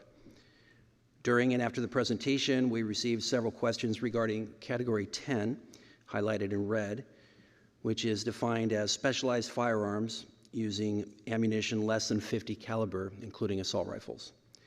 First, I'd like to make a correction.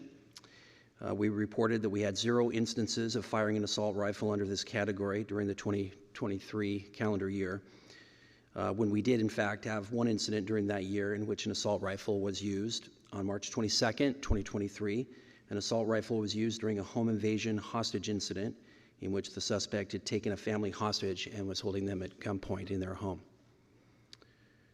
I also want to provide a breakdown of the total annual cost of these rifles. Of the $345,134 spent during the calendar year 2023, just under $10,000 was spent on new rifles.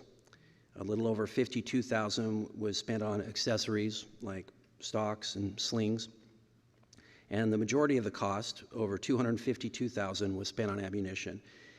And as we explained at the meeting, the ammunition was essential to allow the officers to hone their skills with these rifles.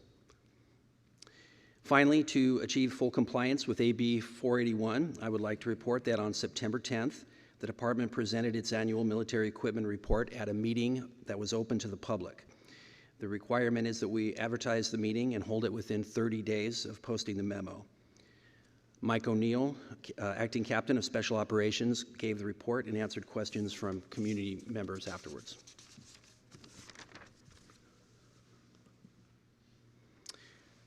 Turning now to the redistricting project, as you can see from our timeline, we are in phase 4 and very much coming down the home stretch. As a matter of fact, the consultant, Matrix Analytics, has completed the final draft of its report, and a meeting has been set in October between the Chief of Police, the Deputy Chiefs, and representatives from the City Attorney's Office, the City Manager's Office, and the Office of Employee Relations to discuss the recommendations in the report and jointly make some determinations regarding implementation. After that meeting, staff will prepare a memo to Council and report on the recommendations at a full Council meeting in November. That will put us on track to begin implementation as planned in January of 2025. I will now turn it over to Captain Dwyer.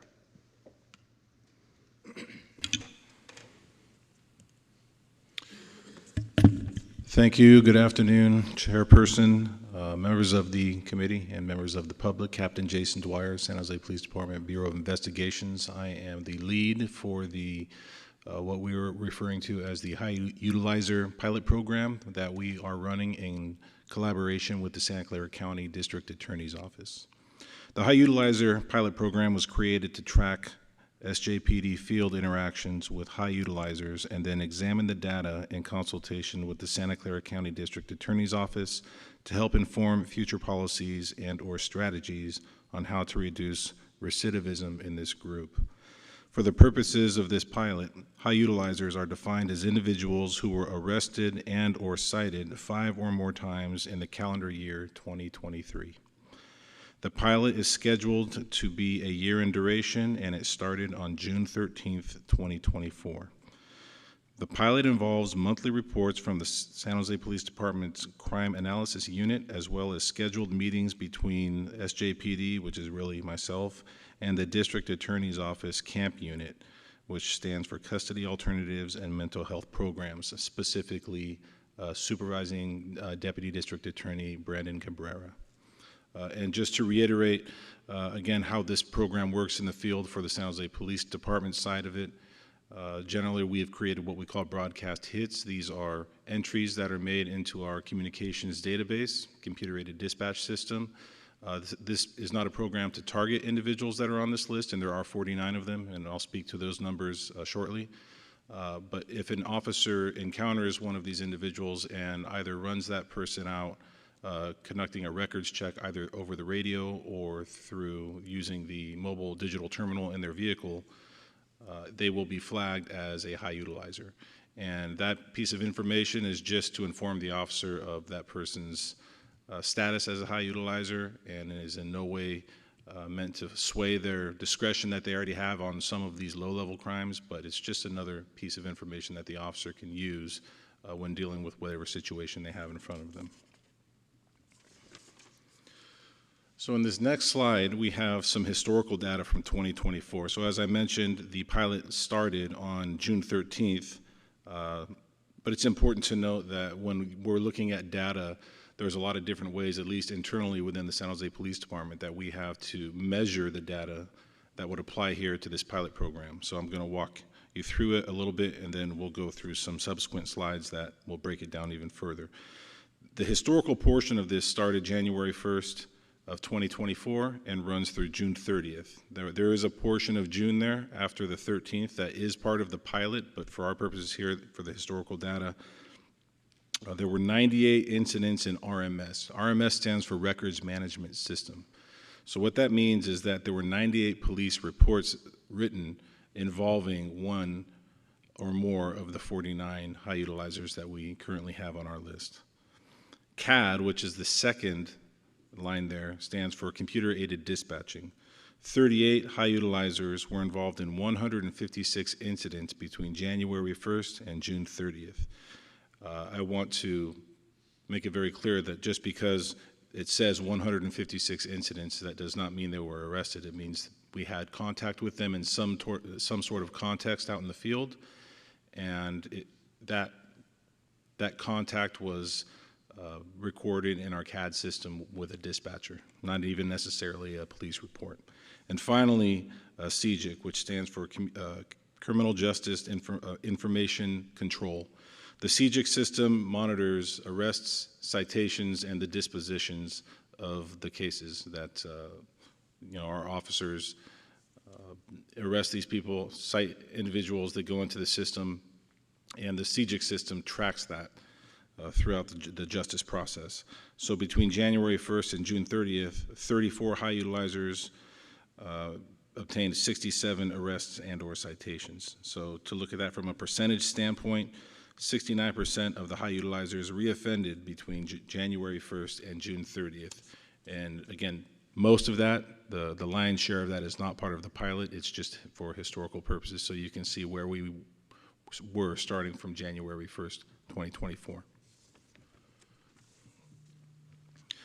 So this next slide is looking at RMS, Records Management System data, and 11 high utilizers in the month of July of 2024. And again, these are provided to our chief's office on a monthly basis, usually in the second or third week of the month. We didn't have time to include the August report, but the July report is the most recent completed report that we have, so that's the one that we're presenting here today.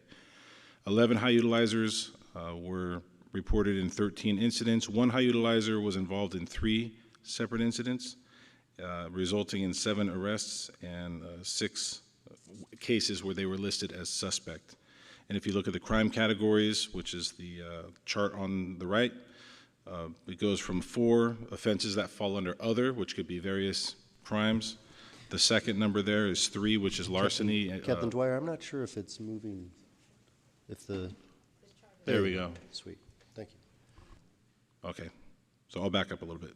The chart on the right shows the crime categories that we're looking at with regard to these individuals being entered into police reports. And so,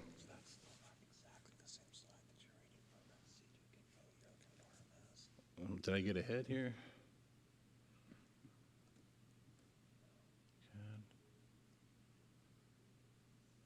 So, okay, I think we're going to skip that one then. Okay, so I have the CJIC slide in front of me now. So, the CJIC, as I mentioned before, is really the meat and potatoes of this. It's measuring arrests and citations, not just context that we're having with individuals in the field. 7 high utilizers were arrested or cited with a total of 19 charges. And again, if you look at the bar chart on the right, 4 of them were warrants. This is very common. The next one, I'm going to go down the list because some of these are numbers, and I don't know if everybody understands all of the numbers, so I'll just read them off. 484 is theft, 2 probation holds, 2 trespasses, 1 314, which is indecent exposure, 1 290, which is a violation of a sex registration, 1 273.6, which is a violation of a restraining order, 166 is a violation of a court order, 148.9, which is false ID to a police officer, 148, which is resisting arrest, 115, which is filing a false or fraud document, and the last one is 11377, which is illegal possession of a controlled substance. So overwhelmingly, pretty low-level crimes is the pattern that we're seeing here.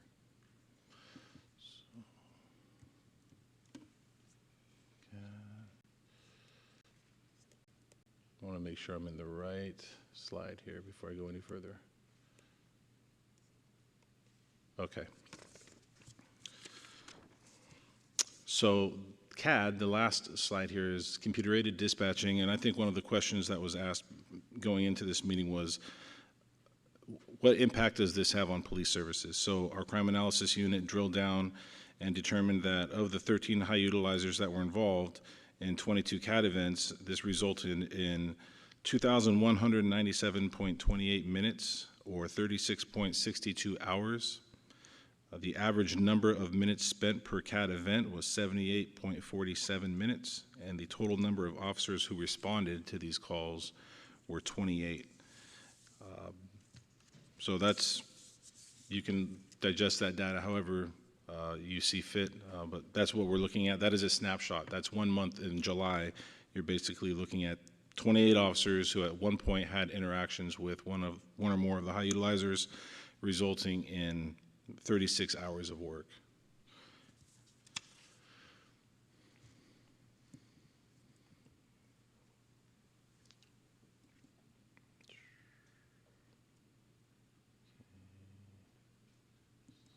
Okay. And the only thing that I would add that's not necessarily on the slide, but geographically, I know the question always comes up, where are these happening? Are they clustered in one specific area, or are they spread out through the city? We've broken that down as well for the month of July. There were 7 events in the Central Division, 7 events in Western, 6 events in Foothill, and 2 events in Southern. So there's really not one main location that high utilizers congregate. It's pretty much spread throughout the city, and the 2 highest districts, or divisions rather, would be Central and Western. And at this point, I'll take any questions you may have. Wonderful, thank you. We'll go to public comment first, and then we'll come back to the council, to the committee. We have one. Mason, you could come down to the podium. You'll have 2 minutes. Yeah, good afternoon, Council. First off, great job to our police department, and it's just really great to see crime overall down, right? Especially violent crime. I think to the council district area or the patrol division area, that would be a great, not to give you more homework, but that would be great data to put into this report at the next quarterly report so that council members can brag to their districts, look, minus 20% here, minus 30% there, minus 6% there. And then really break down the data of why, right? Like, why did crime go down? Was it we put speed cameras here? Was it that we had a new patrol division doing a new patrol route? Was there less big summer events there? And normally in the winter, crime goes down. I think that is something that would really empower council districts to instill faith and thus really help also with retention efforts for officers. So the second part is just really the same way you're evaluating high user through the data points of different types of crime, that should also apply to things like officer wellness. And so one thing I'm really passionate about is officer wellness, because my uncle is a former SF bike cop. And so you can measure officer wellness by saying, how many incidents have you been involved with in the last 2 weeks that were priority 1, murder, rape, child abduction? How many overtime hours have you worked in the past 2 weeks? And then, you know, different statistics like that where you can put the data together, and then there's an algorithm that says, hey, the same way we're red flagging high utility users, we should be red flagging officers that need an intervention. Happy to discuss that if anyone's ever interested, but really, again, great job to the police department and city staff. I think this data is something I would love to see with the encumbrance things and things like that. Thank you. Back to the committee. Thank you. We're going to go to the committee members now. Councilmember Duan. Thank you, Chair. Thank you to the police department. You guys are doing an incredible job with the amount of resources and finance that you have. I do have a little concern about the uptick in the drug narcotic offenses. I believe there's a trend that fentanyl is heading this way, and it's heading this way pretty hard, and is killing our young people out there. And how do we address that, and what can we do to reduce that amount of drugs in our community? Thank you, Councilmember. You're right. It's not only coming; it's here. Fortunately, we haven't been impacted as greatly by fentanyl as some of the other cities in the Bay Area, but nevertheless, it certainly impacted us.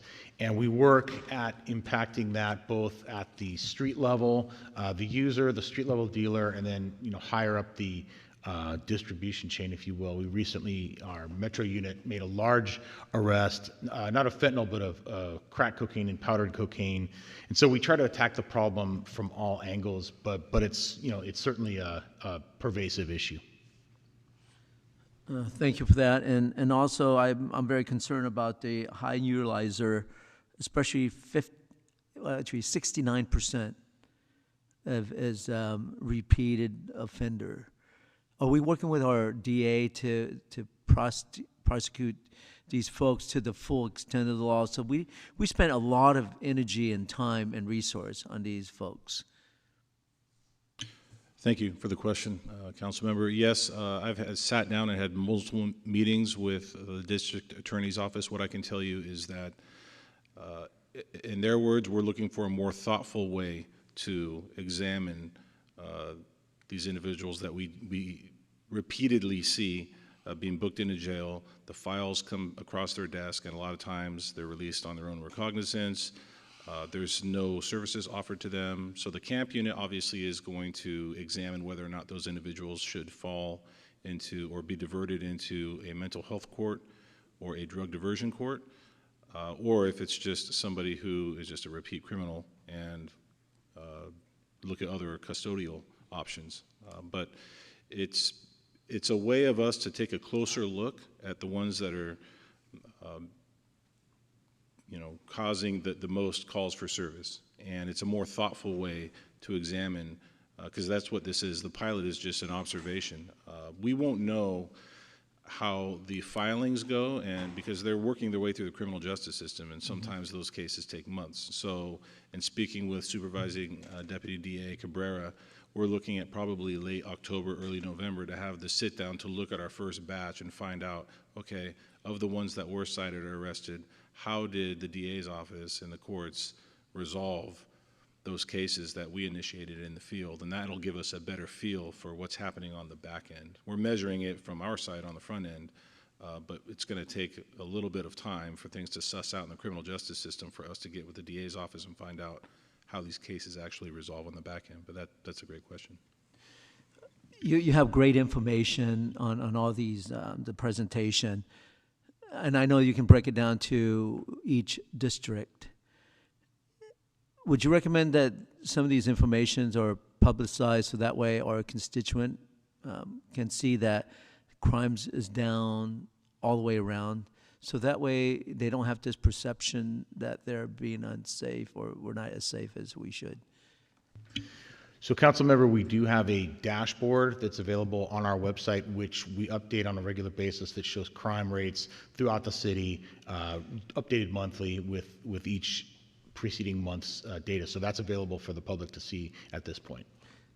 And what I'm hearing, since it's available for public to see, then I can get on there and copy and paste a particular geographical area within my district and show it to the public. Is that okay with you? That particular dashboard doesn't go by geographic area, it goes citywide, but I can get with you offline and we can provide you the data you're seeking.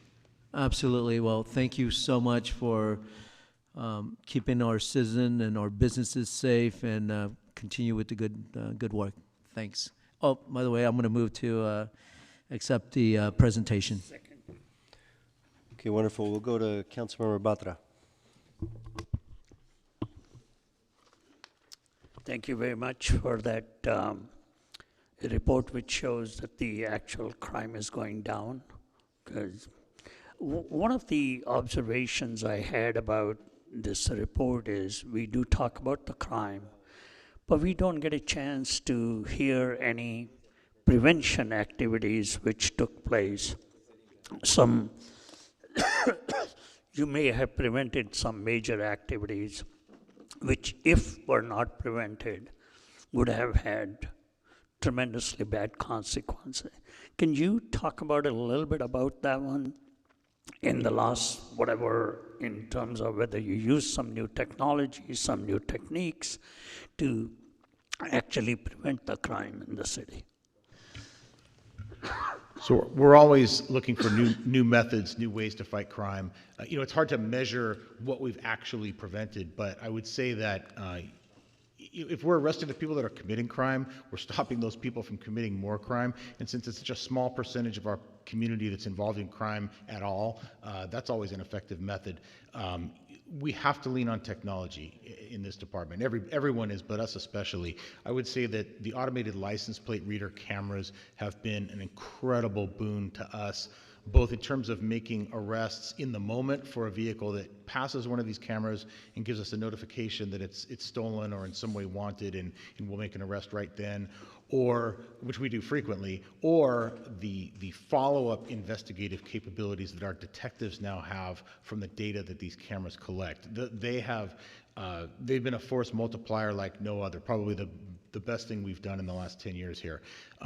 We work on a lot of different ways of preventing crime, from the most basic being our crime prevention unit that goes out and attends neighborhood watch, business watch meetings to give our community tips on how they can avoid becoming victims of crime, how they can harden their targets, so to speak, if it's a business, things of that nature. But we also work with other government entities and non-governmental organizations and whatnot to prevent crime, things such as the Youth Empowerment Alliance, something, to intervene in the lives of folks that are at risk of possibly becoming involved in the justice system and keeping them from being involved at all. So crime prevention takes on many forms at San Jose PD. Okay, thank you very much, because I think that's the part which is invisible to us, but that's the one which has a lot of impact on the actual safety of the people. Okay, so thank you for doing all that. The other question I had was, we talked about in terms of the high utilizers, and you gave a lot of breakdown on that high utilizers. But one of the things which we have been hearing is that the high utilizers also are likely to be the mental health or health kind of situation. There were no comments at all about that one. Is it for some legal reason you're not doing it, or because we've been told that high utilizers are likely to be more needing health care than anything else?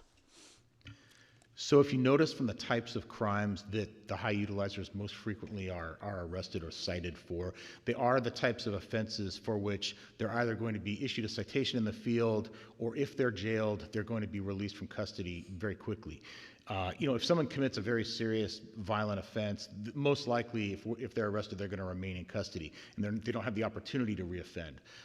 And you're right, often we find that the high utilizers overlap with issues of mental health, issues of substance abuse, issues of homelessness, which, as Captain Dwyer alluded to, that's where the back end of the criminal justice system, if you will, kind of takes over. We find the crime, we identify the crime, we identify the person that committed it, and we take enforcement action, but ultimately it's up to the district attorney's office to decide if they're going to prosecute at all, and if so, at what level, and then the courts obviously are the ultimate arbiters of justice and will make determinations on guilt or innocence, of course, and then if it's a guilty verdict, sentencing and consequences. And that's where Captain Dwyer is coordinating with the DA's office on that portion, and Jason, if you have some more for that. Sure. As I mentioned earlier, our regular meetings have been logistical, just getting this pilot off the ground. And as tough as it is sometimes to wait and be patient, the comments that were made at the DA's office and were well taken by the police department and the chief, where it's going to take time for us to see how these work out. There's a lot of cross-pollination between the unhoused community, people with mental health issues, people with substance abuse issues, generally things that require wraparound services, which is what the camp unit in the DA's office really does focus on. So in one respect, we are trying to police our communities and a lot of the quality of life type crimes that are being committed by the high utilizers. And on the other hand, we're exploring, we and the DA's office are exploring ways to reduce those numbers by not just having a revolving door in the jail system, and what else can we do to get some of those wraparound services, connect these individuals with those services to reduce the recidivism. Okay, thank you. And one other question on officer wellness. We heard the public comment about, I think you have some formal programs in your organization to make sure that the officers who are doing highly stressful jobs, they see a lot of the bad in society, and with their personal life, probably things get more compounded. You have some formal way of tracking who may need some intervention early enough in their incidents so that, their stress levels and PTSD levels don't go where they end up suffering in this process? Do we have a way to help them out? So we're fortunate that we do have a robust officer wellness program that has many components at San Jose PD. We have our West unit, which is a group of officers who reach out when officers are involved in critical incidents, either at work or dealing with particularly stressful incidents that we become aware of in their personal lives, and they will help connect those officers to services. We have our peer support program, which are a host of officers and members of our professional staff who are able to reach out and assist people with maybe different situations that they themselves have been through in the past. We are fortunate that our insurance allows us the employee assistance program, where officers and their family members can get counseling services at no cost to them. We have our police chaplaincy program, which does amazing work. Those men are available 24/7 and respond at the drop of a hat constantly. And so I encourage anyone to donate to the police chaplaincy program, please. But I would say also to the gentleman's comments from the audience, we do have an early warning system, an intervention system, and it does have an algorithm, and it does look at a lot of those factors. I would just caution to say that I don't think there is, and I'm not a psychologist, but I don't think that there is an exact formula to say that if you've been involved in X number of priority 1 events, you're therefore more at risk, or if you haven't been, you're fine. I mean, nothing is more complex than the human mind and the human psyche, and so it's something to look at, but I don't know that we can ever predict with great accuracy. Just anecdotally, I found over the course of my career, incidents will resonate with officers more based on things that they've experienced in their own personal lives, and for some reason, even myself, I've seen a lot of difficult things, and some of them didn't really seem to impact me much, and then others really kind of caught me by surprise. So the best thing I would say is that in law enforcement as a profession across this country, we're getting much better about recognizing the traumas that are associated with law enforcement. The fact that, as you mentioned, police officers have all of the stressors that everybody else in society has, plus dealing with the things that come with our work environment. And we're now much better about talking about it, about seeking help for it, and not maybe leaning on some of the less healthy outlets that historically sometimes we have done. Chief, I'm going to close with my usual statement. Thank you very much for putting your life on the line, and all of your team. Please stay safe so you can keep us safe. Thank you, Chief. I appreciated your comments. I think they're well put, and I think you said it quite elegantly. So we'll go to Councilmember Torres. Yeah, I can have the 30 seconds left from Councilmember Batra, but I don't need a lot of time. Thank you so much to not only you all for doing the presentation, but for the men and women out there who are patrolling our city. I know we are completely understaffed, and together we can create safer and peaceful neighborhoods, but also continue to support our most vulnerable, which is obviously folks who have mental health issues in downtown San Jose. So I know we didn't mention the MCAP program, but I know that my team and our neighbors who don't want to utilize folks dealing with first priority. What are they called? priority ones? Priority one would be the most serious incidents. Yes, thank you. Yeah, that we utilize folks who handle mental health issues, right?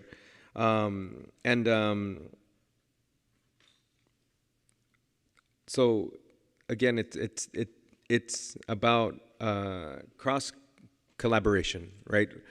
In downtown San Jose, we had a serial arsonist, and it took SJPD, it took fire, it took the district attorney's office, it took council staff, mayor staff, to finally figure out what's going on. And now that individual is no longer burning windows or burning or going into small businesses and burning them in downtown San Jose. So it does definitely take all of us.